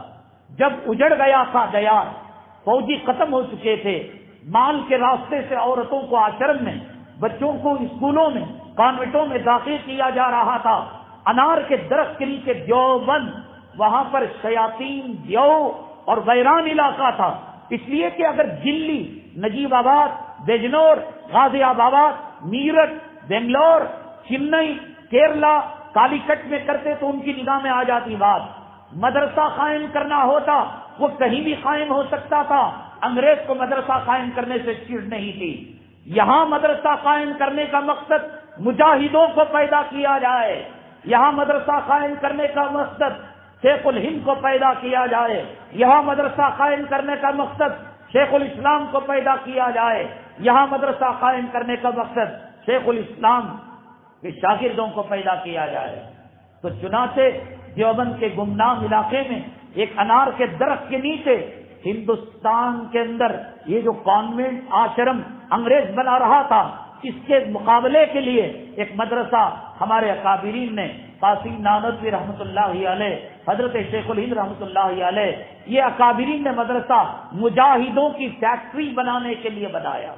ہندوستان کی جدوجہد آزادی کے لیے، آزادی کا بگل بجانے کے لیے ایک مدرسے کو قائم کیا، تاکہ اب حکومت کے پاس روپیہ، پیسہ، سلطنت، بجٹ سب کچھ ہے، وہ روپیہ وہ کمبل دے سکتی ہے، کپڑا دے سکتی ہے، کتابیں دے سکتی ہے، عمارت دے سکتی ہے۔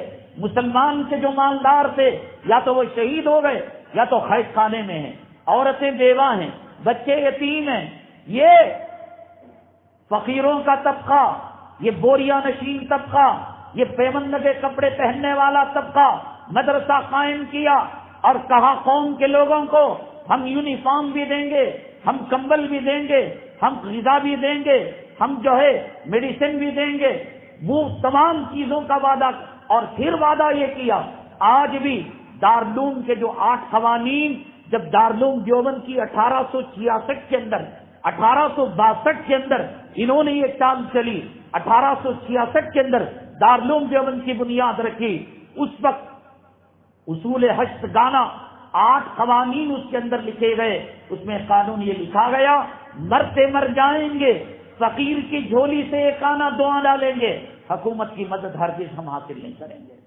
چنانچہ گلی گلی در در جھولی پھیلا کر انہوں نے پیسہ لیا، الحمدللہ مسلمانوں نے مدد کی۔ پھر اس کے بعد گاندھی جی کی ملاقات جب حضرت شیخ الاسلام رحمت اللہ علیہ مالٹا کی جیل سے بمبئی کے ساحل آئے، مولانا عبد الباری فرنگی محلی رحمت اللہ علیہ یہ ان کو لے کر حضرت شیخ الاسلام کا استقبال کرنے کے لیے لے آئے تھے۔ ان کی ملاقات سنگ میل وہاں ہو چکا تھا، ملاقات وہاں ہو چکی تھی۔ یہ پڑھ رہے تھے کون سا لا؟ ہندوستان کا لا، جمہوری لا، سیکولر لا۔ افریقہ کے اندر کون سا لا پڑھایا جاتا ہے؟ ان کو کیا پتا کہ غلامی کیا ہوتی ہے، ان کو کیا پتا کہ آزادی کیا ہوتی ہے۔ مولانا عبد الباری فرنگی محلی رحمت اللہ علیہ لکھنؤ کے ایک جلسے میں جب ہمارے اکابرین نے سوچا تنہا یہ جنگ مسلمان نہیں لڑ سکتا، حضرت حیدر علی شکست کھا گئے، حضرت ٹیپو سلطان شہید شکست کھا گئے، حضرت اسماعیل شہید احمد شہید شکست کھا گئے، اور پھر ریشمی رومال کی تحریک، اکابرین کی جو تحریک تھی وہ شکست کھا گئی۔ اب کہا ہندوستان صرف مسلمانوں کا نہیں، تمام برادران وطن کا ہے، عیسائیوں کا بھی ہے، یہودیوں کا بھی ہے، نصرانیوں کا بھی ہے، کافروں کا بھی ہے، بت پرستوں کا بھی ہے، موحدوں کا بھی ہے۔ یہ کہہ کر مولانا عبد الباری فرنگی محلی رحمت اللہ علیہ نے لکھنؤ کے اندر تحریک آزادی کا ایک جلسہ کیا۔ اس جلسے کے اندر مہاتما گاندھی کو بلایا۔ مہاتما گاندھی افریقہ کے اندر لا کی تعلیم پڑھ رہے تھے، ہندوستان آنے کے لیے پیسہ نہیں تھا، ہندوستان کی اب تک 200 سال کا عرصہ گزر چکا تھا، مہاتما گاندھی سے پہلے 200 سال کا عرصہ گزر چکا تھا۔ اس کے اندر کوئی میکلال تاریخ کا جاننے والا، ہسٹری کا جاننے والا، ہندوستان کی جد و جہد آزادی کی تاریخ کو جاننے والا اگر کوئی میکلال کسی برادران وطن کا نام بتا دے گا، میں اس کے گلی کا کتا بن کر مرتے دم تک غلامی کروں گا۔ 200 سال تک تنے تنہا لاکھوں کی تعداد میں ہماری ماں اور اکا دکا کہیں توپ کے کام کے اندر، بارود کے بنانے کے کام کے اندر، کلر کے کام کے اندر نان مسلم آ گیا، لیکن 200 سال کے عرصے تک مستقل جد و جہد آزادی مسلمان تنے تنہا لڑتا رہا۔ جب دیکھا کامیابی نہیں ملی ان مراحل کے اندر تو کہا کہ اب ان دلتوں کو، ان ہندوستان کے سٹیزن کو ساتھ لے کر ہندوستان صرف مسلمانوں کا ملک نہیں تمام کا ہے، یہ کہہ کر لکھنؤ کے اندر ایک تحریک آزادی کا جلسہ بنایا۔ گاندھی کو دلت لوگ بہت مانتے تھے، افریقہ کے اندر لا پڑھ رہے تھے، وہ لا انگریزوں کا لا تھا، وہ لا گوری چمڑی والوں کا لا تھا، وہ ہندوستان کے غریبوں کی ہمدردی کی بات نہیں تھی، جد و جہد آزادی، ان کو خدا کی قسم آزادی کی ہوا بھی نہیں لگی تھی۔ آج ابھی 15 اگست آئے گا، اسکولوں کے اندر، کالجوں کے اندر، یونیورسٹیوں کے اندر، گلیوں کے اندر، چوراہوں کے اندر مہاتما گاندھی، جواہر لال نہرو، ولبھ بھائی پٹیل، شاستری، فلاں، خدا کی قسم ہوا بھی نہیں لگی تھی، اور اتنے غریب تھے کہ افریقہ سے ہندوستان آنے کا پیسہ خدا کی قسم حضرت شیخ الاسلام حسین احمد مدنی نور اللہ مرقدہ کے تحریک چندہ پر 1 لاکھ روپے چندہ کر کر اس زمانے میں ایک مسلمان جو سرمایہ دار تھا گاندھی جی کی ٹکٹ کر کر افریقہ سے ہندوستان بلایا۔ اور لکھنؤ کے جلسے میں مولانا عبد الباری فرنگی محلی، آتما کہتے ہیں جان کو، مہا کہتے ہیں بڑی کو۔ ابھی یہ آتما کیا تھے؟ گاندھی جی کو گلی کا کوئی آدمی بھی نہیں جانتا تھا، وہ افریقہ کے وادیوں کے اندر بھٹک رہے تھے۔ ان کا انٹروڈیوس کرایا، ان کو ایک جلسے میں بلایا، مولانا عبد الباری فرنگی محلی رحمت اللہ علیہ نے لاکھوں کے مجمع کو خطاب کرتے ہوئے کہا، آج سے ہماری جو قیادت ہندوستان کی جد و جہد آزادی کی چل رہی ہے، ان قائدوں میں ایک قائد گاندھی جی ہیں، اور میں عبد الباری فرنگی محلی اعلان کرتا ہوں، یہ آتما کوئی آتما نہیں، یہ مہا آتما ہے، یہ بڑی جان ہے۔ تالیوں سے گونج گیا میدان، یہ لقب دیا گیا، آزادی بتائی گئی، ہندوستان کے اندر ان کی ضرورت کیا تھی اس کو محسوس کرایا گیا، اور ایک آگ انگریزوں کے خلاف لگائی گئی، اور پھر مہاتما گاندھی کو لیا گیا۔ انہوں نے کیا کیا کیا نہیں کیا تاریخ کے اندر لکھا ہے۔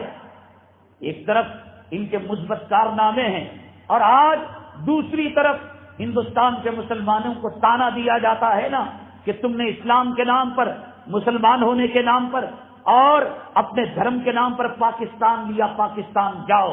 مسلمان شیخ الاسلام ڈٹا رہا۔ ابو الکلام آزاد کی جامع مسجد کے پاس جو تقریر تھی، وہ تقریر میں سمجھتا ہوں قیامت تک کے آنے والے مقرر، قیامت تک کے آنے والے خطیب اس تقریر کا جواب نہیں دے سکتے۔ جب پاکستان کا اس بٹوارے کے اندر بھی ہمارے غدار، ہمارے دشمن، ہمارے مسلمانوں کے آستین کے سامنے ایک طرف محمد علی جناح وغیرہ تھے، اور دوسری طرف ابو الکلام آزاد اپنے سر کا امامہ، اپنے سر کی ٹوپی گاندھی کے پیروں میں رکھ دی، اور ان سے کہا کہ تم انگریزوں کی میٹنگ میں جو بٹوارے کی جا رہے ہو، تم ہرگز بٹوارے کو نہیں ماننا، پاکستان کو نہیں ماننا، مسلمان اس بٹوارے کو پر راضی نہیں ہے۔ گاندھی نے کہا تھا، میں محراب رسول میں خدا کی قسم کھا کر کہہ رہا ہوں، کس نے وفاداری کی، کس نے غداری کی، میں آپ کو بتا رہا ہوں۔ گاندھی نے کہا ملک بٹ نہیں سکتا، ملک کے دو ٹکڑے نہیں ہوں گے، پاکستان بننا ہوگا تو گاندھی کی لاش سے لوگوں کو گزرنا پڑے گا، یہ جملے تھے گاندھی جی کے۔ لیکن جب وہ ڈاٹ بٹن کے میٹنگ کے اندر گئے تو پھر وہاں انہوں نے پاکستان کے بٹوارے پر دستخط کر دی۔ حضرت ابو الکلام آزاد رحمت اللہ علیہ خون کے آنسو لے کر گاندھی جی سے پوچھنے لگے، جناب والا یہ کیا کر دیا آپ نے؟ میں کیا کہوں، مجبور تھا۔ کہا آپ کا قول کیا تھا، آپ کا عمل کیا ہے، آپ کے قول و فعل کس کس نے کیا کیا غداری کی۔ جعفر تھانسری رحمت اللہ علیہ کو ایک ایسے پنجرے میں رکھا گیا، نہ کھڑا ہو سکتا تھا، نہ بیٹھا جا سکتا تھا، اکڑو ان کو جو ہے اس کے اندر رہنا پڑتا تھا۔ دائیں لگاتے تو کیل میخ، بائیں لگاتے نیچے بیٹھتے، سر اوپر کرتے، ایسے پنجرے میں رکھا گیا۔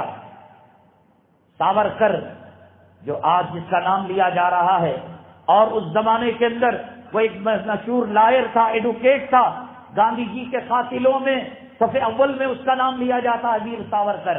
اس کو بھی کالے پانی کی سزا ملی تھی۔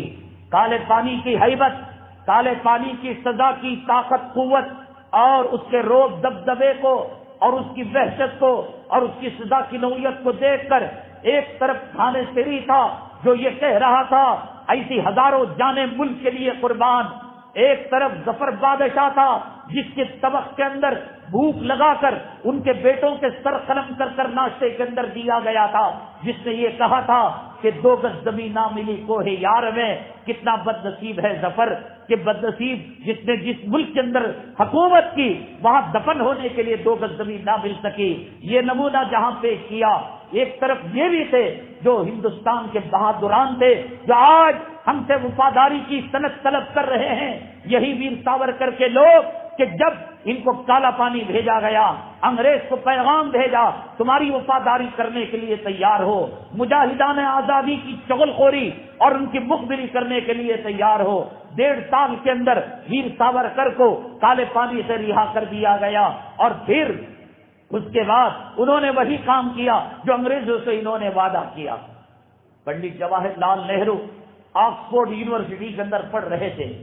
آکسفورڈ یونیورسٹی کے اندر ہندوستان کا کون سا کلچر پڑھایا جا رہا تھا، ہندوستان کی کون سی تہذیب پڑھائی جا رہی تھی، ہندوستان کی کون سی اخوت اور بھائی چارگی کا درس دیا جا رہا تھا۔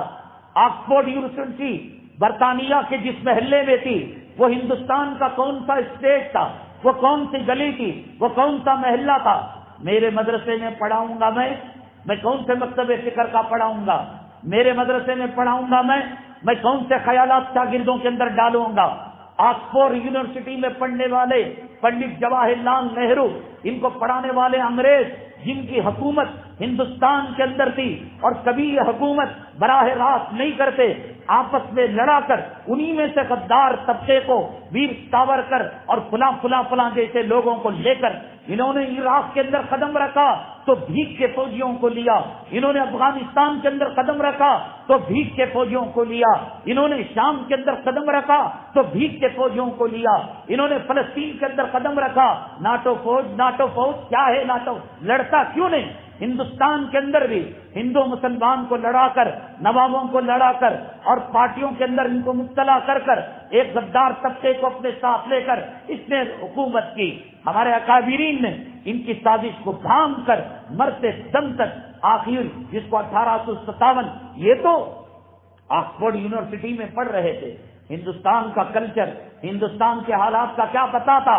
ہمارے اکابرین حضرت مدنی رحمت اللہ علیہ کے متعلقین جواہر لال نہرو کے پاس گئے، مولانا رشید احمد گنگوہی رحمت اللہ علیہ جو فقیہ امت تھے، خانقاہ کے سربراہ تھے، وہ خانقاہ سے نکلے، وہ فقہ کی مسلک سے نکلے اور نصرت الابرار ایک فتویٰ انگریز ایسا لگتا تھا کہ گویا اس کے پاخانے کی جگہ بارود رکھا جا رہا ہو، وہ فتویٰ وہ کام کر رہا تھا۔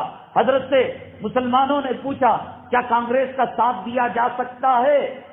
مسلمان اب تک جو تنہا لڑائی لڑے ناکام ہوئے، اب کانگریس کے اندر آزادی کی روح پھونک کر پنڈت جواہر لال نہرو کو سامنے رکھ کر، گاندھی جی کو سامنے رکھ کر، ان کو بلانے والے مسلمان رکھ کر مسلمانوں نے آزادی کی روح دوبارہ پھونکی، آزادی کی جدوجہد دوبارہ کی۔ 1857 جس کو غدر کہتے ہیں، غدار، حالانکہ حقیقت میں جنگ آزادی وہی ہے۔ 1947 تک ہزاروں لاکھوں مسلمانوں نے جام شہادت نوش کیا۔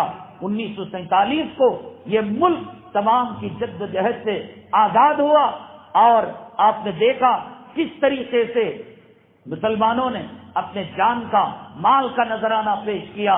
اور بڑے افسوس کی بات یہ ہے کہ جب ملک آزاد ہوا، ہمارے اکابرین جس کو خانقاہ جانا کانگریس کا مشورہ لیا، فتویٰ لیا، رشید احمد گنگوئی رحمۃ اللہ علیہ نے بتایا ہندو سے، غیر مسلم سے حلال کاروبار کیا جا سکتا ہے، کپڑوں کا کاروبار کیا جا سکتا ہے، زمین شراب کا ہے، برے جانور کا ہے، حرام چیزوں کا ہے۔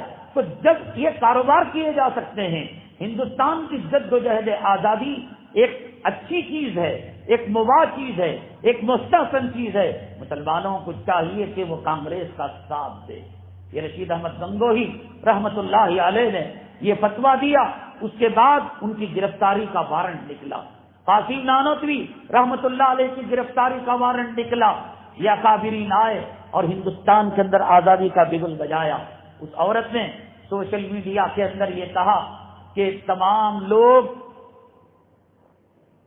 ہندوستان کی آزادی کے جنگ میں جھلس رہے تھے اور مسلمان خلافت کا نعرہ بلند کر رہے تھے۔ یقیناً شوکت وغیرہ، مولانا شوکت وغیرہ خلافت موومنٹ تحریک سے وابستہ تھے، ایک مسلم لیگ کا چھوٹا سا طبقہ تھا، لیکن کسی نے ان کو چارہ نہیں ڈالا۔ ان کا اٹھنا، ان کا بیٹھنا، ان کا چلنا، ان کا پھرنا، ان کا کھانا، ان کا پینا، ان کی جلوت، ان کی خلوت، ان کی دکانداری، ان کا مقصد یہ تھا کہ ہندوستان کو غلامی سے آزاد کیا جائے۔ آج بھی دنیا کے نقشے پر ایک علاقے میں خلافت تحریک کام کر رہی ہے، لیکن کون اس کا ساتھ دے رہا ہے؟ کیا دبئی ساتھ دے رہا ہے؟ کیا سعودی عرب ساتھ دے رہا؟ میں کہہ رہا ہوں کہ آج کے زمانے میں جب اس خلافت کی تحریک جو ملک کے شام میں اٹھی ہے، کوئی ساتھ دینا تو دور کی بات، ناٹو فوج کو جو ہتھیارات جا رہے ہیں 70% 70% ہتھیارات ان شامی مسلمانوں کے گھروں کو کھنڈک کرنے کے لیے، یہ پیٹرول کے پیسے سے، یہ ریالوں کے پیسے سے، یہ لوگوں کے جیب کو ٹائٹ کر کر کیا جا رہا ہے۔ کہنے کا مطلب یہ کہ خلافت کی بات آج ہوئی تب بھی مسلمان کے کام کھڑے نہیں ہوئے، اس وقت بھی خلافت موومنٹ یقیناً تھی، لیکن مسلمان اگر اس پر لگتا، خدا کی قسم یہاں خلافت کا راج ہوتا۔ مسلمان یہ چاہتا ہر بھائی کو اس کا حق ملے، ہر مسلمان کو اس کا حق ملے، ہندوستان کے ہر ناگرک کو اس کا حق ملے، اور ہندوستان جب آزاد ہو گیا خانقاہ والے خانقاہ میں چلے گئے، مدرسے والے مدرسے میں چلے گئے، جنہوں نے گاندھی کا قتل کیا، جنہوں نے انگریزوں کا پیشاب کیا، جنہوں نے غداری کی، جنہوں نے پراپرٹی لی، جنہوں نے مخبری کی، وہ فریڈم فائٹر بن گئے، پراپرٹیاں لینے لگے، حکومت کے عہدے لینے لگے۔ شیخ الہند رحمت اللہ علیہ کی کوئی نرینہ اولاد نہیں ہے، آپ کی 3 بیٹیاں ہیں۔ آج بھی دیوبند کی سرزمین کے اندر جہاں شیخ الہند رحمت اللہ علیہ کے مزار مبارک سے شہادت کی خوشبو مہک رہی ہے، انہی گلی کوچوں میں گلیاروں کے اندر ان کی بیٹیوں کے ایسے مکانات ہیں کہ ایک اینٹ اگر نکل جائے تو ان کے گھرانے کے لوگوں میں اتنی کیپیسٹی نہیں ہے کہ دوسری نئی اینٹ وہاں پر لگا سکے۔ انہوں نے قربانیاں دی اللہ کو راضی کرنے کے لیے اور ملک کو آزاد کرنے کے لیے۔ ملک آزاد ہو گیا، انہوں نے ثمرہ نہیں لیا، انہوں نے پھل نہیں لیا، انہوں نے عہدہ نہیں لیا۔ وہ جمعیت علماء جو 1919 کے اندر مفتی کفایت اللہ صاحب رحمت اللہ علیہ کی سرپرستی کے اندر دلی میں بنی، اس کا مقصد بھی ہندوستان کی جد و جہد آزادی تھا، لیکن یہی جمعیت علماء 1947 کے بعد اس کو آفر کیا گیا ایم پی کوٹے سے سیٹیں الاٹ کی جائیں گی یا ملے کوٹے سے الاٹ کی جائیں گی، نہ، اب مذہبی جماعت بن گئی۔ اور جن لوگوں نے غداری کی، جن لوگوں نے انگریزوں کا جھوٹا پیا، وہ لوگ آج فریڈم فائٹر ہو گئے، اور جنہوں نے 200 سال تک تنے تنہا خون دیا، قربانی دی، آج ان کو شبہ کی نظر سے دیکھا دے رہا ہے، آج ان کو ووٹنگ کے حق سے محروم کیا جا رہا ہے، آج ان کے نوجوانوں کو، ان کے معصوموں کو آج دہشت گردی کا لیبل لگا کر گرفتار کیا جا رہا ہے۔ ہندوستان کا ذرہ ذرہ اگر اس کو بولنے کی طاقت ہوگی، اگر اس کو بولنے کی قوت ہوگی، یہ چیخ کر کہے گا کہ تمہارا پسینہ اتنا نہیں بہا جتنا مسلمانوں کا لہو ہندوستان کی آزادی کے لیے بہا ہے۔ بہرحال حضرات دعا کریں اللہ تبارک تعالیٰ ان مجاہدان آزادی کے رتبے کو بلند کرے، اور جو لوگ ہندوستان کی آزادی کے بعد یہاں کے رنگ کو، یہاں کے مزاج کو، اور یہاں کی اخوت اور بھائی چارگی کو، یہاں کے کلچر کو، یہاں کے تہذیب کو، یہاں کے تمدن کو بدلنا چاہتے ہیں، فرقہ واریت کا ناکام بن کر وہ ڈسنا چاہتے ہیں، وہ مذہبوں کا تفریق لانا چاہتے ہیں، ان لوگوں کو کان کھول کر سننا چاہیے کہ ٹیپو سلطان کی نسلیں، قاسم نانوتوی کی نسلیں، شیخ الہند کی نسلیں، دارالعلوم دیوبند کے انار کے درخت کی شاخیں ابھی زندہ ہیں۔ ہمارے آبا اجداد کے لہو کو ہم ضائع ہونے نہیں دیں گے۔ اگر کوئی فرقہ پرست کا ناگن ناک اگر ڈسنے کی کوشش کرے گا، ڈسنے سے پہلے اس کے فن کو مڑوڑ دیا جائے گا اور اس کو زمین پر پٹک کر اس کو واصل جہنم کر دیا جائے گا۔ اور ہمارے بہت سارے سوالات ہیں جو باقی رہ گئے، چونکہ اہم ترین عنوان ہے اور یہ بہت ضروری بھی ہے کہ ہندوستان کے اندر مسلمان احساس کمتری کی زندگی جی رہا ہے، اسے شہریت کی بھیک دے دی جائے، اس کی عورتوں کی آبرو کی حفاظت کی بھیک دے دی جائے، ایک گائے کے کاروباری کو اور ایک قربانی دینے والے کو تو قربانی کر لے، تو فوٹو پکڑنا کو، تو گوشت جو ہے کھلے عام تقسیم کرنا کو، مسلمان راضی ہو گیا، چلو ہندوستان کے اندر ہمیں قربان کر کے جانور کو، قربانی کے جانور کو قربانی دینے کی اجازت مل گئی، مسجد میں اذان دینے کی اجازت مل گئی، اور نورانی قاعدہ پڑھانے نہیں صاحب، ہمارا حق ہے، ہمارا ادھیکار ہے، ہم نے اپنی مرضی سے پاکستان نہیں بنایا، جنہوں نے بنایا وہ چلے گئے، اور جن غداروں نے بنایا آج برٹش میوزیم کی لائبریری کے اندر ان کے نام کھلے اکثر کے اندر لکھے ہوئے ملیں گے۔ اللہ تعالیٰ حضرت ٹیپو سلطان شہید، اکابرین دارالعلوم دیوبند، مجاہدان آزادی اور شہداء کے مراتب اور ان کے درجات کو بلند کرے۔ اللہ تبارک تعالیٰ ان کے خون کو ضائع نہ فرمائے، ان کے شہادت کو رائے گا نہ فرمائے۔ اللہ تبارک تعالیٰ جس مقصد کے لیے ہمارے اکابرین نے قربانی دی، حضرت ٹیپو سلطان شہید نے، حضرت حیدر علی نے، اسماعیل شہید نے، اکابرین نے، اب وقت کم ہو رہا ہے میں کتنا نام لوں، ان اکابرین نے، اللہ تبارک تعالیٰ وہ مقصد پورا کرے۔ آج 75 سال کے قریب ہو رہے ہیں. لگ رہا ہے کہ جس مقصد کے لیے ہندوستان کی آزادی حاصل کی گئی تھی اب وہ آزادی ختم ہوتی جا رہی ہے. مسلمانوں کو ایک الگ نگاہ سے، غدار کے نگاہ سے، چور اور دہشت گرد کے نگاہ سے، اجنبی نگاہ سے دیکھا جا رہا ہے. اللہ تبارک تعالیٰ قوت پیدا کرے، اللہ اقسامیت پیدا کرے، اللہ تعالیٰ بھائی چارگی پیدا کرے. میں آپ کو یہ جو سوالات سے جو تھے وہ رہیں گے انشاءاللہ. اگلی جگہ ایک ایسے آدمی کا ذکر کروں گا مجاہد کا، جب مجاہدوں کی بات آئی جس کی رفتار بجلی کی رفتار سے زیادہ، گھوڑا بندھا ہوا تھا لیکن گھوڑے پر وہ جنگ کر رہا تھا. ایک آدمی 5 سے مقابلہ کرے، 10 سے مقابلہ کرے، 20 سے مقابلہ کرے یہ ہو سکتا ہے، لیکن وہ ایک تھا 3 لاکھ کا مقابلہ کر رہا تھا. وہ قید میں تھا، وہ آزاد ہو کر مقابلہ کر رہا تھا. کوئی اس کو نہیں پہچان رہا تھا، سب اس کو فرشتہ سمجھ رہے تھے. ہمارے مسلمانوں کی جنگ اور جد و جہد اور میدان جہاد کا ایک عجیب و غریب تاریخ کا صفحہ میں آپ کے سامنے اس واقعے کے ساتھ رکھوں گا. قربانی کا سیزن ہے. قربانی کے اندر اجتماعی قربانی کی دکانیں جگہ جگہ لگی ہوئی ہیں کہ بھئی 3,500 روپے دو، 4,000 روپے دو. میں ابھی اس کا جواب نہیں دے رہا ہوں، میں کچھ سوالات قائم کر رہا ہوں. میں نے ایک گائے کے اندر حصہ لگایا، آپ نے حصہ لگایا، 6 حصے ہوئے.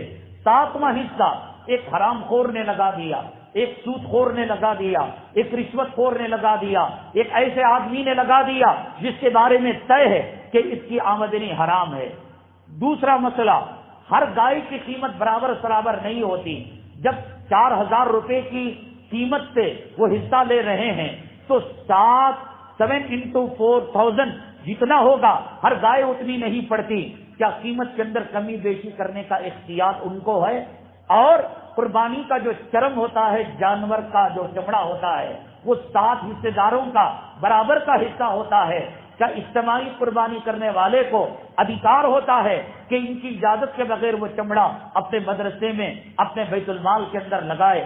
قیمت کی کمی بیشی، حرام کا پیسہ لگنا، جانور کی تبدیلی. میں نے صبح میں 9:30 بجے کا وقت لگایا تھا. مولانا انظر شاہ گائے نمبر 7 کے اندر جو ہے 6واں حصہ، اور انہوں نے پرچی لگا کر رکھ دی، لیکن میں آنے میں دیر کر دی، میری گاڑی خراب ہو گئی، میں ٹریفک کے اندر پھنس گیا، میں پہنچ نہیں پایا. کوئی جو ہے شکیل صاحب آ گئے، جمیل صاحب آ گئے، انہوں نے کہا کہ بھئی ہمارا حصہ کہاں؟ انہوں نے کہا کہ گوشت اودا ہو رہا ہے، یہ لے کر چلے جاؤ. کچھ جگہ پر ترازو کے اندر تول کر 1 وزن کا پتھر رکھ کر گوشت دیا جاتا ہے. یہ اجتماعی قربانی، اس میں یہ شکوک و شبہات ہیں. یاد رکھے، میں یہ نہیں کہہ رہا ہوں کہ اجتماعی قربانی حرام ناجائز ہے ان وجوہات کی وجہ سے. یہ شکوک، یہ شبہات، یہ سوالات ہیں. شریعت کیا کہتی ہے، مفتیان کرام کیا کہتے ہیں، قرآن و حدیث کیا کہتی ہے، اس جواب کے ساتھ اور بقیہ عنوانات جو ہمارے رہ گئے ان عنوانات کے ساتھ انشاءاللہ اگلی جمعہ حاضر خدمت ہوں گے. حضرات، اگلی جمعہ جامع مسجد کنکا پورا کے اندر جو ہے بیان ہوگا. آپ وہاں پر تشریف لائے. آپ جیسا کہ جانتے ہیں کہ ہمارے مدارس، ہمارے مساجد، ہمارے ادارے، ہمارے اکابرین نے کہا گورنمنٹ کے سامنے دامن مت پھیلاؤ، آپ ہی کے سامنے جھولیاں پھیلا کر یہ ضرورتیں پوری